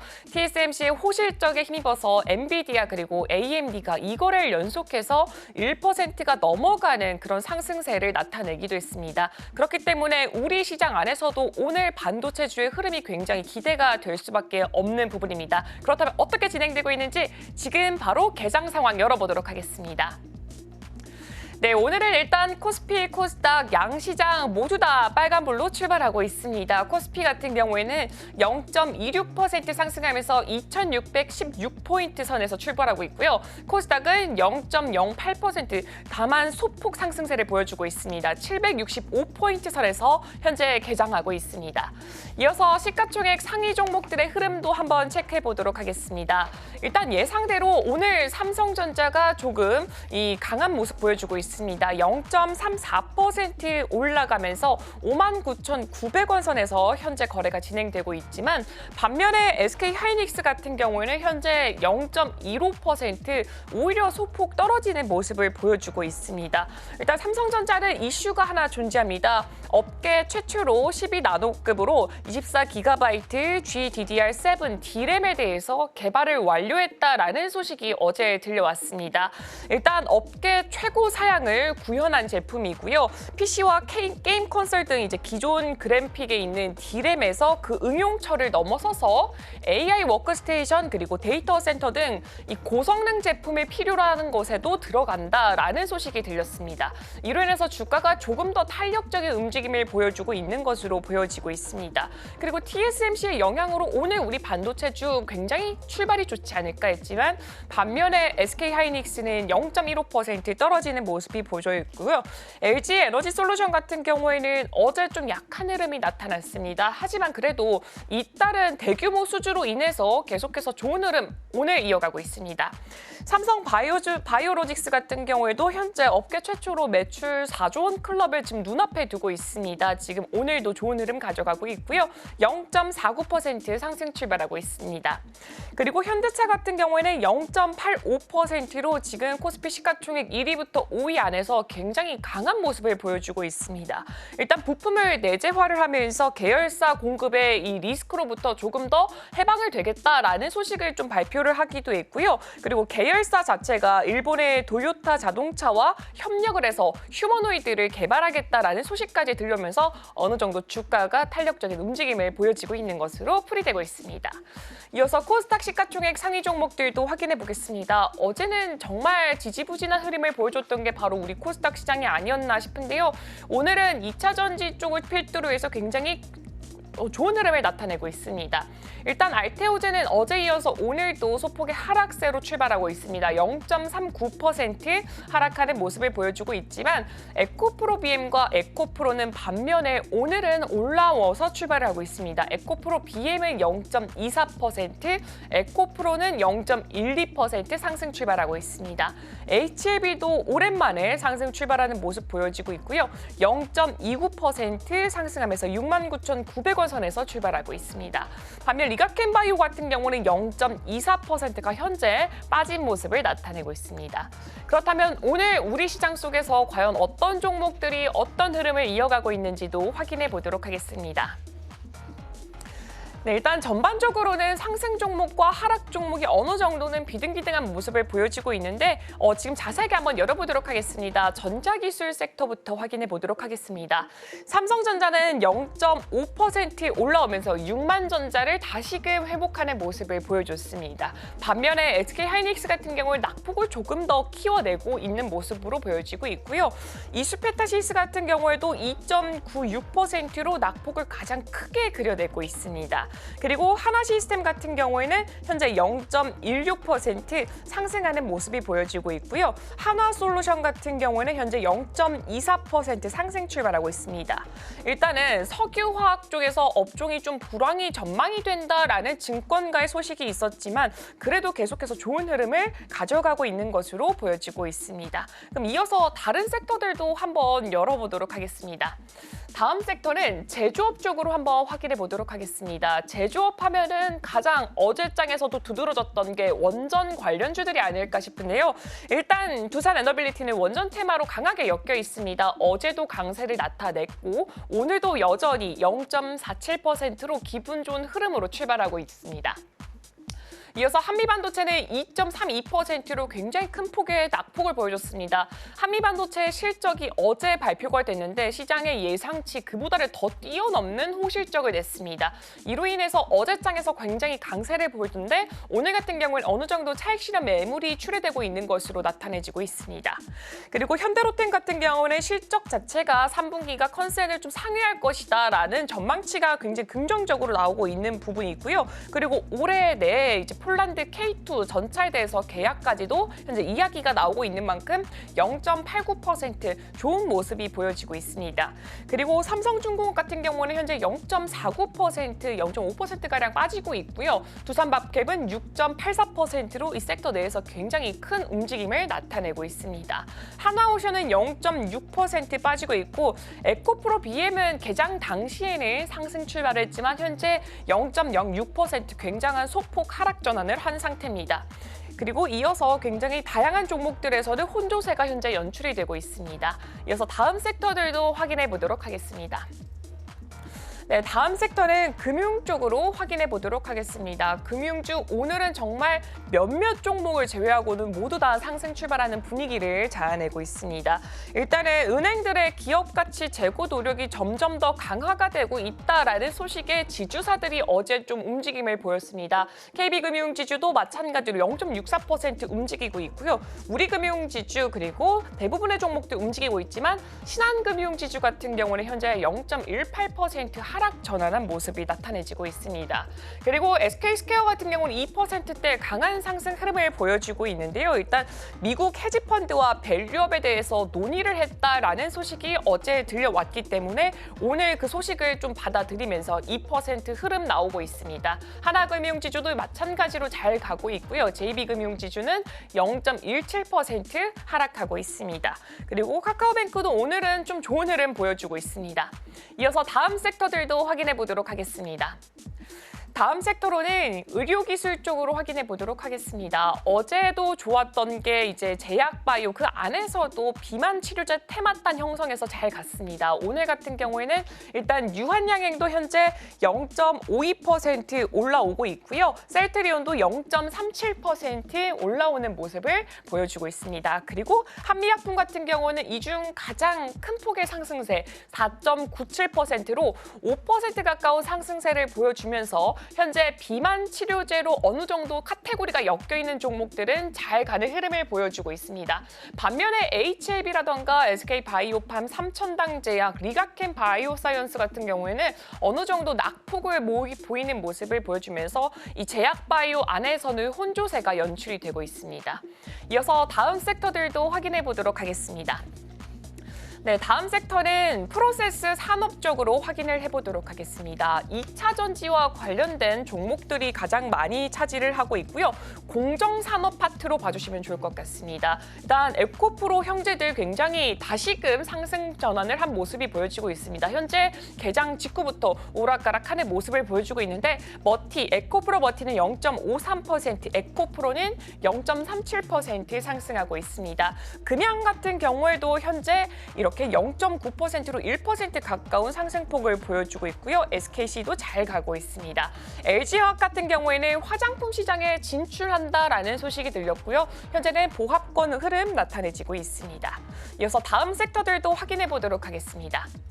네, 다음 섹터는 소비자 내구재 쪽으로 확인해 보도록 하겠습니다. 현대차 그리고 기아는 서로 엇갈린 흐름을 나타내고 있습니다. 현대차는 올라가는 모습을 보여주고 있지만 반면에 기아는 소폭의 하락세 현재 연출하고 있습니다. 건설주도 오늘 경우에는 좀 쉬어가고 있을 때 0.17% 소폭의 하락세로 현재 개장하고 있습니다. 이어서 다음 섹터도 살펴보도록 하겠습니다. 다음 섹터는 커머셜 서비스 쪽으로 확인해 보도록 하겠습니다. 상업 서비스 파트로 봐주시면 좋을 것 같고요. 카카오가 가장 크게 움직이고 있습니다. 2% 흐름 보여주고 있고 하이브 같은 경우에는 4분기 호실적이 현재 예상이 된다라는 소식에 어제는 좋은 흐름을 보였지만 오늘 같은 경우에는 0.57% 하락하고 있습니다. 일단 4분기에 주요 IP들이 대거 활동을 할 것이다라는 소식이 있었기 때문에 주가 흐름을 조금 더 체크해 보시면 될 것 같고요. 더불어서 아무래도 경영진 리스크까지 있기 때문에 그 부분도 함께 체크해 보시면 좋을 것 같습니다. 다시 한 번 더 전체적인 맵 분위기 한번 확인해 보도록 하겠습니다. 오늘은 전반적으로 하락하는 종목과 상승하는 종목이 비슷하게 출발하고 있습니다. 그렇다면 오늘 우리 시장 어떻게 전략을 함께 짜나가야 될지 저희와 함께 하시면서 한번 전략 세워보시면 좋을 것 같습니다. 이장 개장 브리핑이었습니다.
네, 계속해서 캐스팅 콜로 이어가 보도록 하겠습니다. 오늘 도움 말씀에는 기업공시연구소 변영인 대표 자리해 주셨습니다. 대표님 어서 오세요. 네, 반갑습니다. 네, 간밤 넷플릭스 실적이 발표돼서인지 오늘 개장하고 나서는 영상 콘텐츠 관련주들도 좀 강세를 보이고 있고요. 더불어서 3분기 이제 중국에서 GDP 발표 앞둔 상황이라서 중국 관련해서 뭐 화장품이나 내수 소비 관련주들도 전반적으로 강세를 좀 보이고 있습니다. 코스닥은 마이너스권으로 전환을 했는데 전반적인 분위기 먼저 좀 짚어주시죠. 네, 우선 어제 이 미국의 필라델피아 반도체 지수가 한 3%대까지 좀 급등한 이후에 장 후반 한 0.9포인트대까지 좀 내려갔던 그런 부분들에 대한 차이가 좀 있는데 일단 뭐 TSMC의 후실적 그리고 차기 가이던스의 상향은 굉장히 좀 긍정적이었는데 빅테크 안에서도 반도체 장비주들의 흐름들이 장 막판에 좀 안 좋은 그런 흐름들 좀 보였기 때문에 전반적인 어떤 업황도 사실 선별적으로 좀 달라지는 것이 아닌가라는 우려감들이 좀 일부는 좀 있었지만 주의해야 될 점들은 이제 미국의 경우에는 이제 18일 기준 옵션 만기에 관련된 영향들 때문에 단기적인 수급 변동이 좀 어느 정도 좀 예상되지 않을까라고 보고 있고 크게 좀 우려스러운 부분들은 아니었다라는 점 다시 한번 좀 기억하면 좋을 것 같고요. 국내 증시의 경우에는 뭐 코스피의 전반적인 3분기 실적에 관련된 이 실적 추정치 대체적으로 한 40% 정도의 기업이 기대치보다는 좀 내려갈 것이다라는 전망들이 좀 나오고 있는 것에 비해서 미국의 경우에는 한 70% 정도가 오히려 시장의 어떤 전망치보다 상회하는 호실적 기조를 좀 이어갔다는 측면에서 수급 기조도 좀 달라지고 있지 않나라고 볼 수 있겠지만 우리도 이제 뭐 다음 주부터는 이제 본격적인 어떤 실적 발표 이런 부분을 좀 앞두고 있기 때문에 선별적으로 좀 종목 접근은 좀 가능하다는 점 참고하면 좋을 것 같고 지난 3분기 우리가 수출 데이터 좀 보면 굉장히 섹터별로 실적이 좀 잘 나올 것이다라고 보여지는 종목들 여기 안에서도 숨은 함정은 좀 조심하자.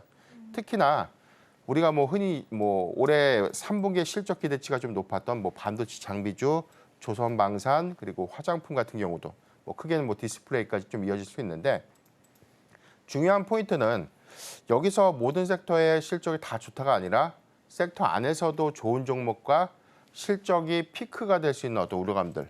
그러니까 우리가 전력기기로만 좀 예를 들어도 일부 종목들은 2분기에서 3분기까지 성장 기조 좀 유지할 수 있지만 최근에 뭐 LS 일렉트릭 같은 그런 종목들은 2분기 대비 실적의 기대 요인들이 좀 낮아지면서 컨센 하회가 좀 예상된다는 그런 뭐 전망들이 좀 나오고 있기 때문에 화장품 섹터도 마찬가지예요. 8월에서 9월로 넘어가는 기점에서 북미 실적이 꺾였던 그런 부분들을 우리가 감안해 보면 무조건 실적만 다 좋다라고 좀 접근하기보다는 내실 또는 어떤 이 지역별로에 대한 이 비중 여파들을 우리가 좀 충분히 고려하고 투자하는 것이 좀 좋지 않을까라고 좀 말씀드렸습니다.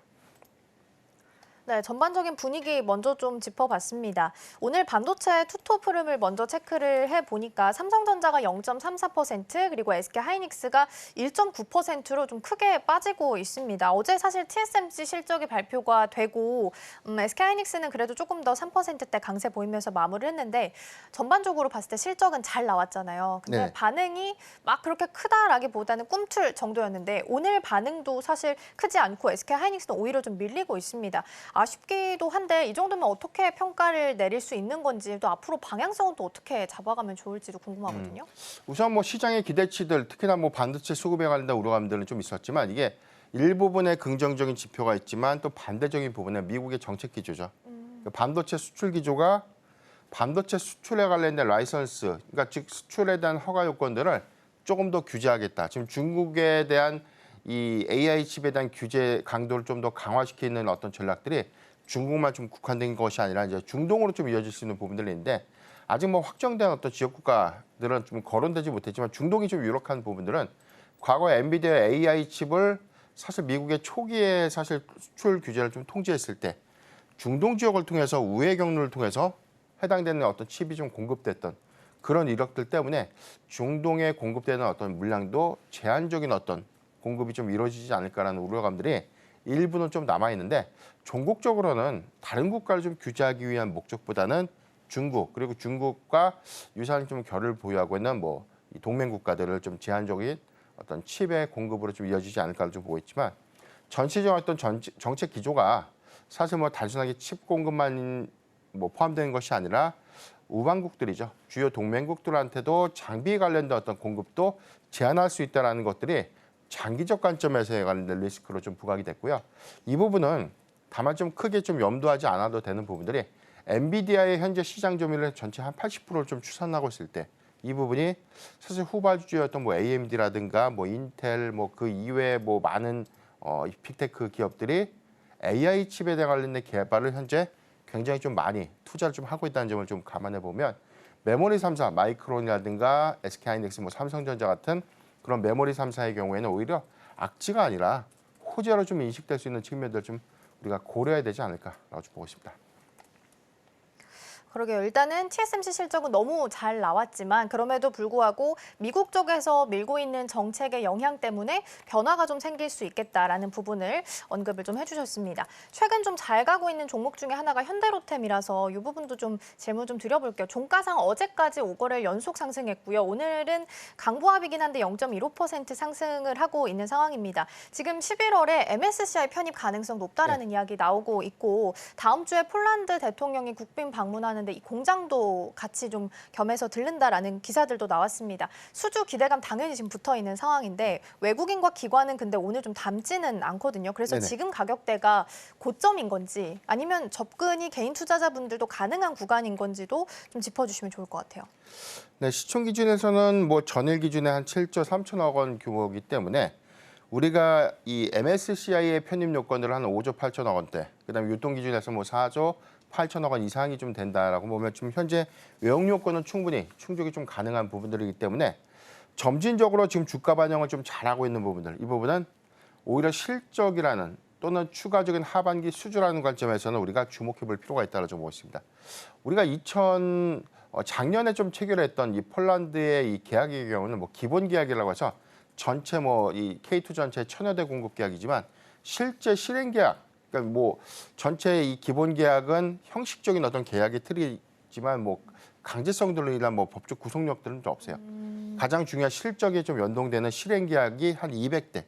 그러니까 여기서는 상반기 기준에서 한 50대, 제가 기억하는 한 60대가 채 납품이 좀 안 됐을 겁니다.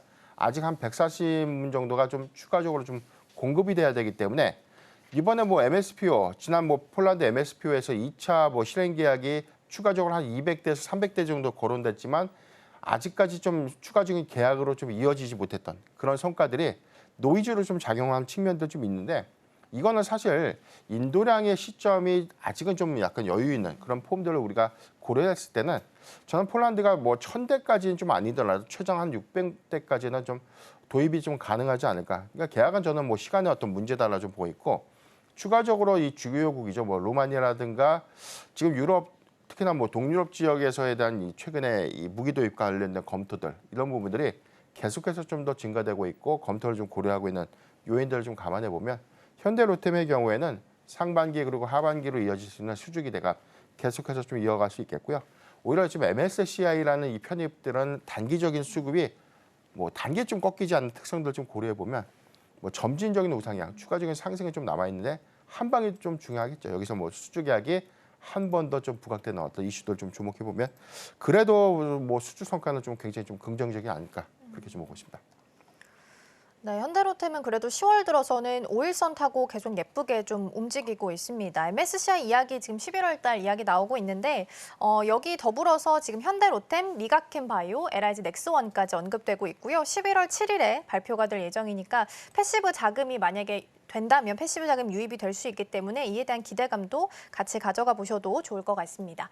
자, 그럼 실시간 상승률 상위 종목 체크해 보겠습니다. 먼저 코스피 시장입니다. 코스피입니다. 두산밥켓, 한미약품, 대우웅, 코스맥스, 한화인더스트리얼 솔루션즈 있습니다. 어떤 종목 살펴볼까요? 네, 저는 코스맥스 좀 말씀을 좀 드리려고 하는데 오늘 코스맥스가 오늘 상승폭들이 지금 현재 2.3% 좀 나오고 있고 최근에 앞서도 좀 말씀드렸지만 화장품 섹터 특히나 7월과 8월, 9월까지 좀 이어지는 수출 데이터를 좀 확인해 봤을 때 전반적인 수출 데이터 기준은 2분기에 이어서 3분기에 지속적인 어떤 성장 흐름을 좀 확인할 수 있었는데 다만 차이가 좀 있다면 북미 시장이 굉장히 좀 강할 것이다라는 전망과는 조금은 다르게 성장이 조금 둔화되는 증감률을 좀 보였다는 그런 흐름들 좀 주목을 해야 될 것 같고 7월과 8월 월간 단위로도 증감 단위는 계속해서 좀 올라갔지만 아쉽게도 8월에서 좀 9월로 넘어가는 그 구간은 중국이 감소된 것이 아니라 63% 수출량이 오히려 늘었습니다. 그런데 미국이 마이너스 4%. 오히려 좀 감소됐던 부분들. 그런데 우리가 당장 안 좋아졌다 이렇게 좀 판단할 수 없는 게 사실 우리가 조업일수에 관련된 영향들을 좀 고려를 좀 해야 될 것 같은데 우리가 이 3분기에 어떤 조업 일수들이 좀 감소됐던 영향들을 좀 고려하거나 최근에 뭐 미국의 항만 파업에 관련된 리스크, 해당되는 어떤 물동량이 단기에 조금 이렇게 선적 물량에 관련된 어떤 로딩 이런 것들도 어느 정도의 영향이 좀 있지 않을까라는 부분을 고려하더라도 북미 시장이 과연 이제 3분기 넘어서 4분기에 일시적인 어떤 둔화 이후에 확장이 됐는지가 좀 중요한데 10월 수출 데이터를 보면 일단 1일부터 뭐 10일까지 이어지는 잠정 데이터에서는 그래도 미국이 증가된 추세로 좀 전환됐기 때문에 우려스러운 부분들이 좀 많이 달라져 보이고 코스맥스의 경우에는 최근 증권사 이 리포트 컨센서스 추정치들 전반적으로 좀 봤을 때 이익 기대치가 좀 하회됐어요. 그러니까 이 부분이 뭐냐면 아직까지 중국 시장의 회복 속도가 굉장히 좀 더디기 때문에 기대했던 뭐 아모레퍼시픽이라든가 코스맥스의 경우에는 중국에 관련된 실적의 개선 여부 이 부분은 2분기에서 3분기까지도 좀 영향으로 좀 작용하지 않나 이 부분 좀 아쉽지만 코스맥스가 그래도 좀 기대할 수 있는 요인들은 중국에서에 대한 최근 어떤 실적 기대치들이 8월에서 9월 넘어가는 이 기조에서 오히려 이익 개선을 좀 이어갈 수 있는 시그널들을 확인할 수 있었다는 점 그리고 북미 시장의 공략을 가속화한다는 관점에선 4분기에는 조금 더 실적의 기대치들이 좀 높아질 수 있는 요인들 고려해 보면 ODM 3사 중에서 지금 이 한국콜마 대비 코스맥스에 대한 이 주가 상승 탄력도가 좀 떨어진 상태지만 충분한 어떤 이 상승 여력은 좀 남아 있다라고 좀 말씀드렸습니다. 네, 이제 말씀 중간에 미국 수출이 좀 줄어들었다라는 부분 네네. 언급해 주셨는데 그러면 이제 우리는 미국 수출이 피크아웃 고점 찍었다라는 부분에 대해서도 좀 고려를 하고 우려할 부분이기도 한가요? 가장 중요한 부분들은 최근에 화장품 섹터가 좀 주가가 좀 잘 못 갔던 그런 측면들이 미국 시장이 둔화될 수 있다. 그러니까 너무나 가파르게 성장을 좀 했기 때문에 판매량의 둔화 여부가 좀 우리가 우려될 수 있는 부분인데 저는 근데 걱정 안 해도 되는 부분들이 지난 우리가 10월 7일에서 8일 이어졌던 아마존 프라임 빅딜데이 여기 행사에서는 1위부터 5위까지가 전체 4개 종목, 4개 브랜드에 랭킹된 이 화장품 브랜드가 다 한국산이에요. 그러니까 애석하게도 지난번에 뭐 1위를 차지했던 코스알엑스가 4위로 좀 밀려났던 부분들. 라네즈 브랜드가 오히려 1, 2, 3위까지 좀 갔다가 후반 데이터는 좀 보진 못했는데 한 2위에서 3위까지 좀 내려왔던 그런 부분들을 좀 감안해 봤을 때는 아직까지 북미 시장에서 좀 견조한 한국산 이 화장품들의 어떤 수요 효과가 오히려 계절적인 어떤 성수기 효과 플러스 쇼핑 이벤트가 많은 4분기 뭐 광군제라든가 블랙 프라이데이 행사를 좀 앞둔 어떤 선주문 물량들이 좀 유입이 되면 저는 3분기보다 4분기의 실적 기대치가 좀 더 높아지지 않을까라고 좀 보고 있습니다. 네, 이제 남아있는 쇼핑 이벤트들이 있기 때문에 오히려 3분기보다는 4분기가 더 나아질 수도 있다라는 부분 언급해 주셨고요. 오늘 시장 안에서도 화장품이 그래도 상위 테마 중에 이름 올리고 있다라는 부분도 함께 챙겨드립니다. 이어서 코스닥 시장도 함께 확인해 보시죠. 코스닥입니다. 셀비온, 소룩스, 피롭틱스, 바이오다인, 스튜디오 드래곤 있습니다. 어떤 종목 살펴볼까요? 예, 저는 스튜디오 드래곤 좀 말씀드리려고 하는데요. 오늘 현재 가격 상승폭이 잠시만 좀 보도록 하겠습니다. 2.8% 좀 상승을 좀 하고 있는데 지난 8월 5일 적점이 33,000원대 고점 대비해서 주가가 계속해서 조정을 좀 보이고 있고 오늘의 상승폭들은 사실 넷플릭스의 호실적 이후에 관련된 뭐 미디어 컨텐츠 종목들에 대한 수급으로 좀 이어졌던 흐름들인데 중요한 부분들은 우리가 코로나19 때처럼 OTT 관련 종목들에 대한 이 주가 상승 탄력도가 굉장히 좀 떨어졌던 그런 측면들을 좀 고려를 해야 되고 재무 상태의 관점에서도 이익 지표가 계속해서 좀 하락하고 있는데 물론 뭐 지난 4분기 대비해서 1분기와 2분기의 영업이익 기조를 좀 유지해 있다는 점 다만 지난 1분기 대비 2분기의 이익 축소 이익 범위가 좀 감소됐던 부분들 좀 아쉽지만 이 부분은 아직 실적 추정치가 과거와는 좀 다른 양상을 좀 가고 있다는 점 이익 개선을 좀 더 빠르게 이뤄내지는 못하고 있다는 그런 점들을 좀 반증하고 있기 때문에 중요한 부분들은 사실 넷플릭스가 뭐 호실적을 좀 기록한다고 해서 가입자 수가 기존 컨셉 뭐 450만 대비 510만으로 좀 증가됐던 이런 이슈가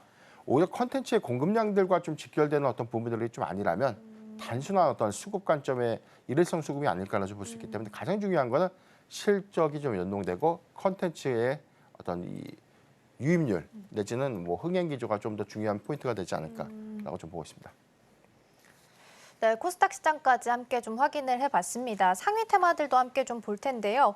오늘 전반적으로 분위기를 봤을 때는 반도체는 여전히 좀 약하게 움직이고 있는 상황이고요. 그리고 국내 증시 봤을 때 지금 양시장 모두 다 하락 전환하면서 약보합 수준에서 흘러가고 있습니다. 자, 테마 함께 보도록 하겠습니다.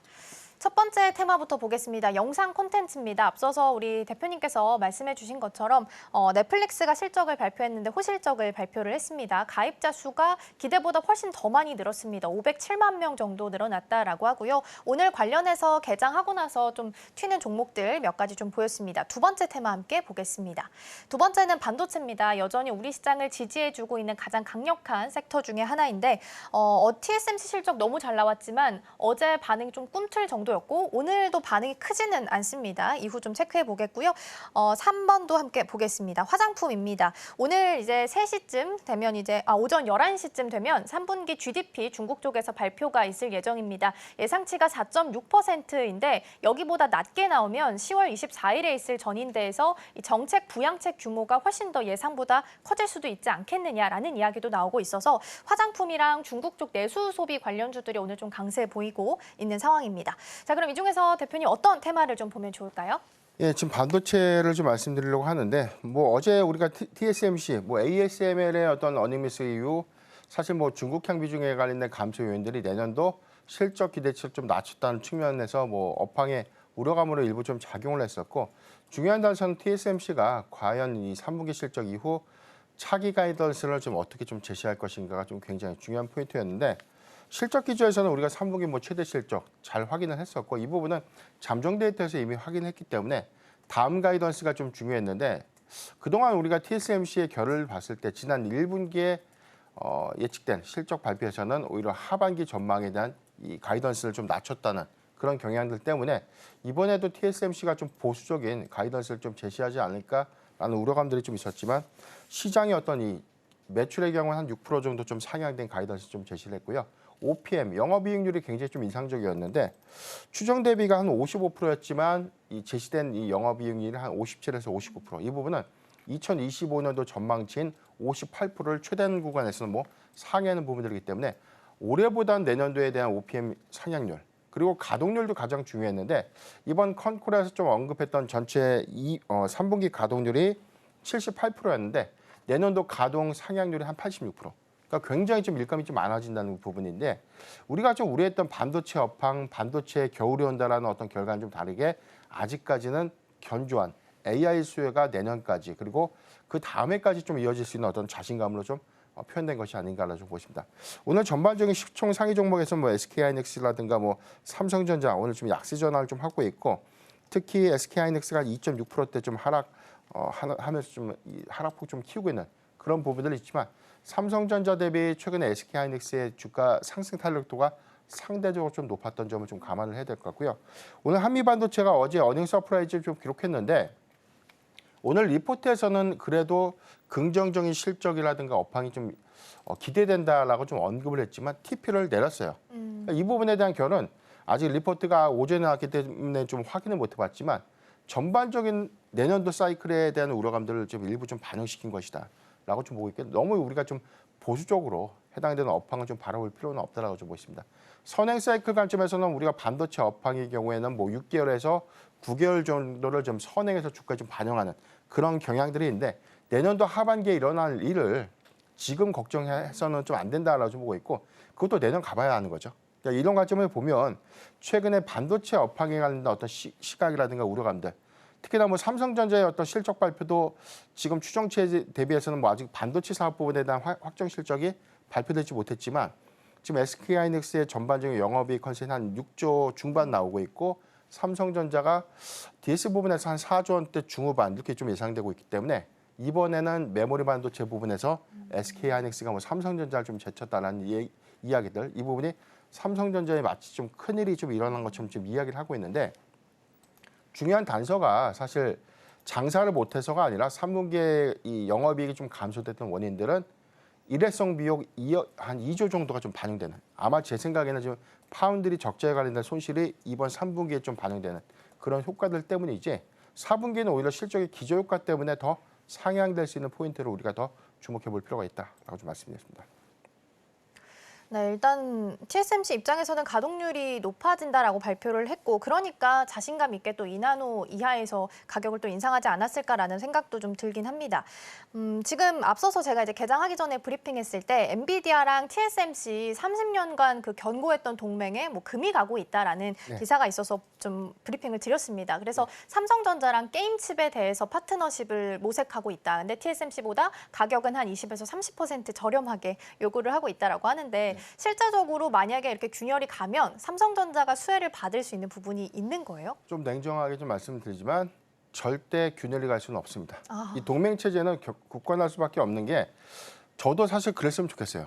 삼성전자가 엔비디아의 사랑을 좀 받았으면 좋겠는데 그러지 못했던 어떤 기조들이 엔비디아와 TSMC 그리고 SK하이닉스까지 이어지는 현재 삼각 동맹 체제는 굉장히 굳건합니다. 이런 부분들은 아직은 시장의 어떤 선정 관점에서 안정적인 양산으로 좀 이어지는 흐름들을 감안했을 때는 비교적 좀 견고한 이런 동맹 기조가 좀 더 유지될 수 있고 다만 삼성전자를 통해서 이 원가율을 좀 하향시킬 수 있는 그러니까 단가를 좀 낮춰서 공급받을 수 있는 어떤 이점들은 계속해서 주문량이 늘어갈 수 있는데 저는 삼성전자가 엔비디아만 보고 또 장사하는 것이 아니다. 향후에는 AMD라든가 인텔 그 이외에 뭐 많은 AI 칩을 좀 제조할 수 있는 이 기업들의 대안이 될 수 있고 충분한 양산 물량을 좀 구축할 수 있는 생산 캐파들을 좀 우리가 고려를 해봤을 때는 전반적으로 이 콜테스트가 좀 늦어진 것뿐이지 만약에 콜테스트 승인 이유가 된다면 가동률이라든가 전반적인 양산 캐파의 양은 SK하이닉스를 좀 따라올 수 없죠. 삼성전자가 그만큼 이 양산 능력이라든가 전반적인 어떤 공장의 규모들이 더 크다는 점 참고하면 좋을 것 같습니다. 그러게요. 저도 개인적으로는 좀 삼성전자가 수혜를 받아갔으면 좋겠다라는 생각이 들긴 합니다만 균열이 나는 건 쉽지 않을 수도 있겠다라는 코멘트도 남겨주셨습니다. 투자하실 때 참고하시고요. 오늘 대표님과는 여기서 인사 나누겠습니다. 오늘 말씀 고맙습니다.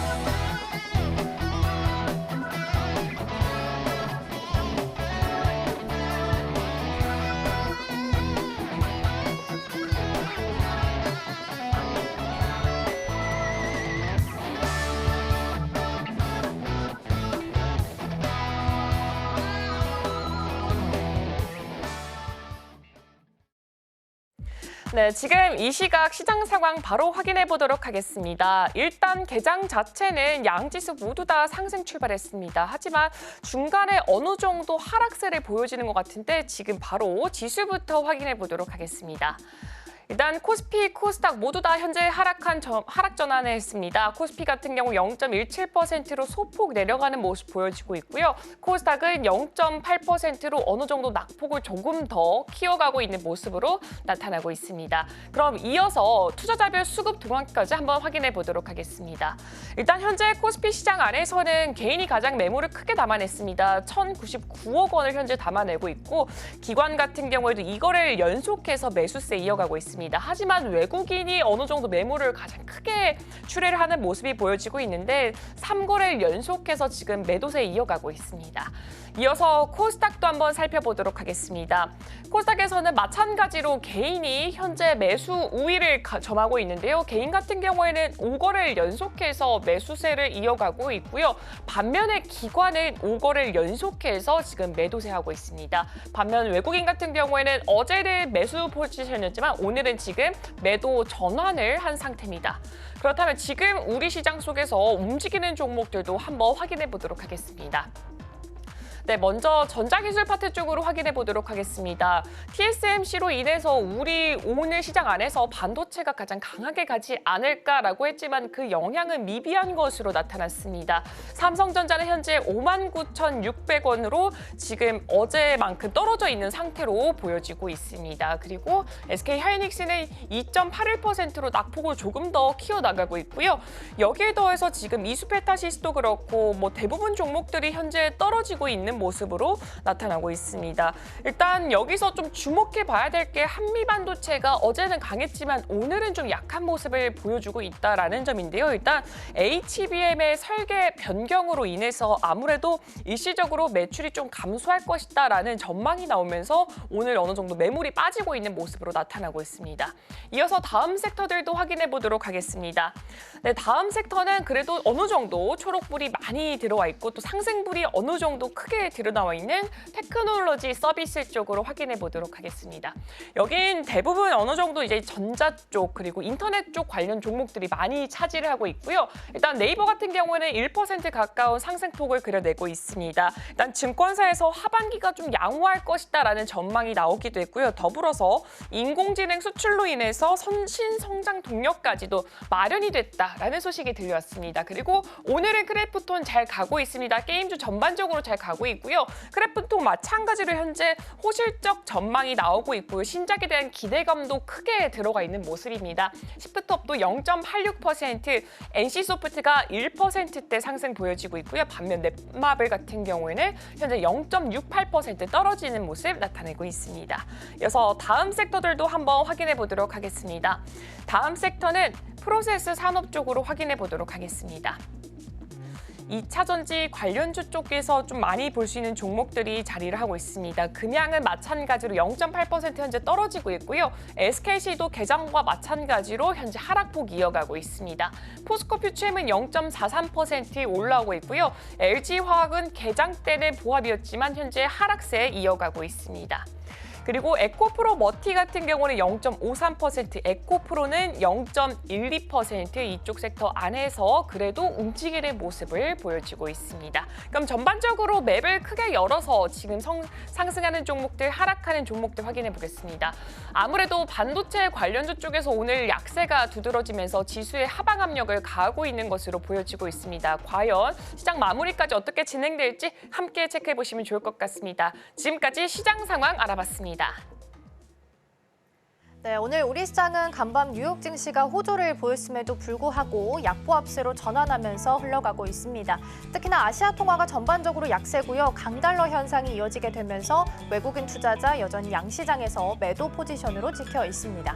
오늘 오전 11시에는 중국 쪽에서 3분기 GDP 발표가 예정되어 있습니다. 예상치가 4.6%니까요. 여기에 부합하는지 이 수치까지 같이 참고해 보시면 좋을 것 같습니다. 저희가 방송 중에 제공해드린 정보는 투자 판단을 위한 조언 일 뿐 해당 종목의 가치와 수익률은 보장하지 않습니다. 저희는 다음 주 월요일에 돌아오겠습니다. 시청해주신 여러분 고맙습니다.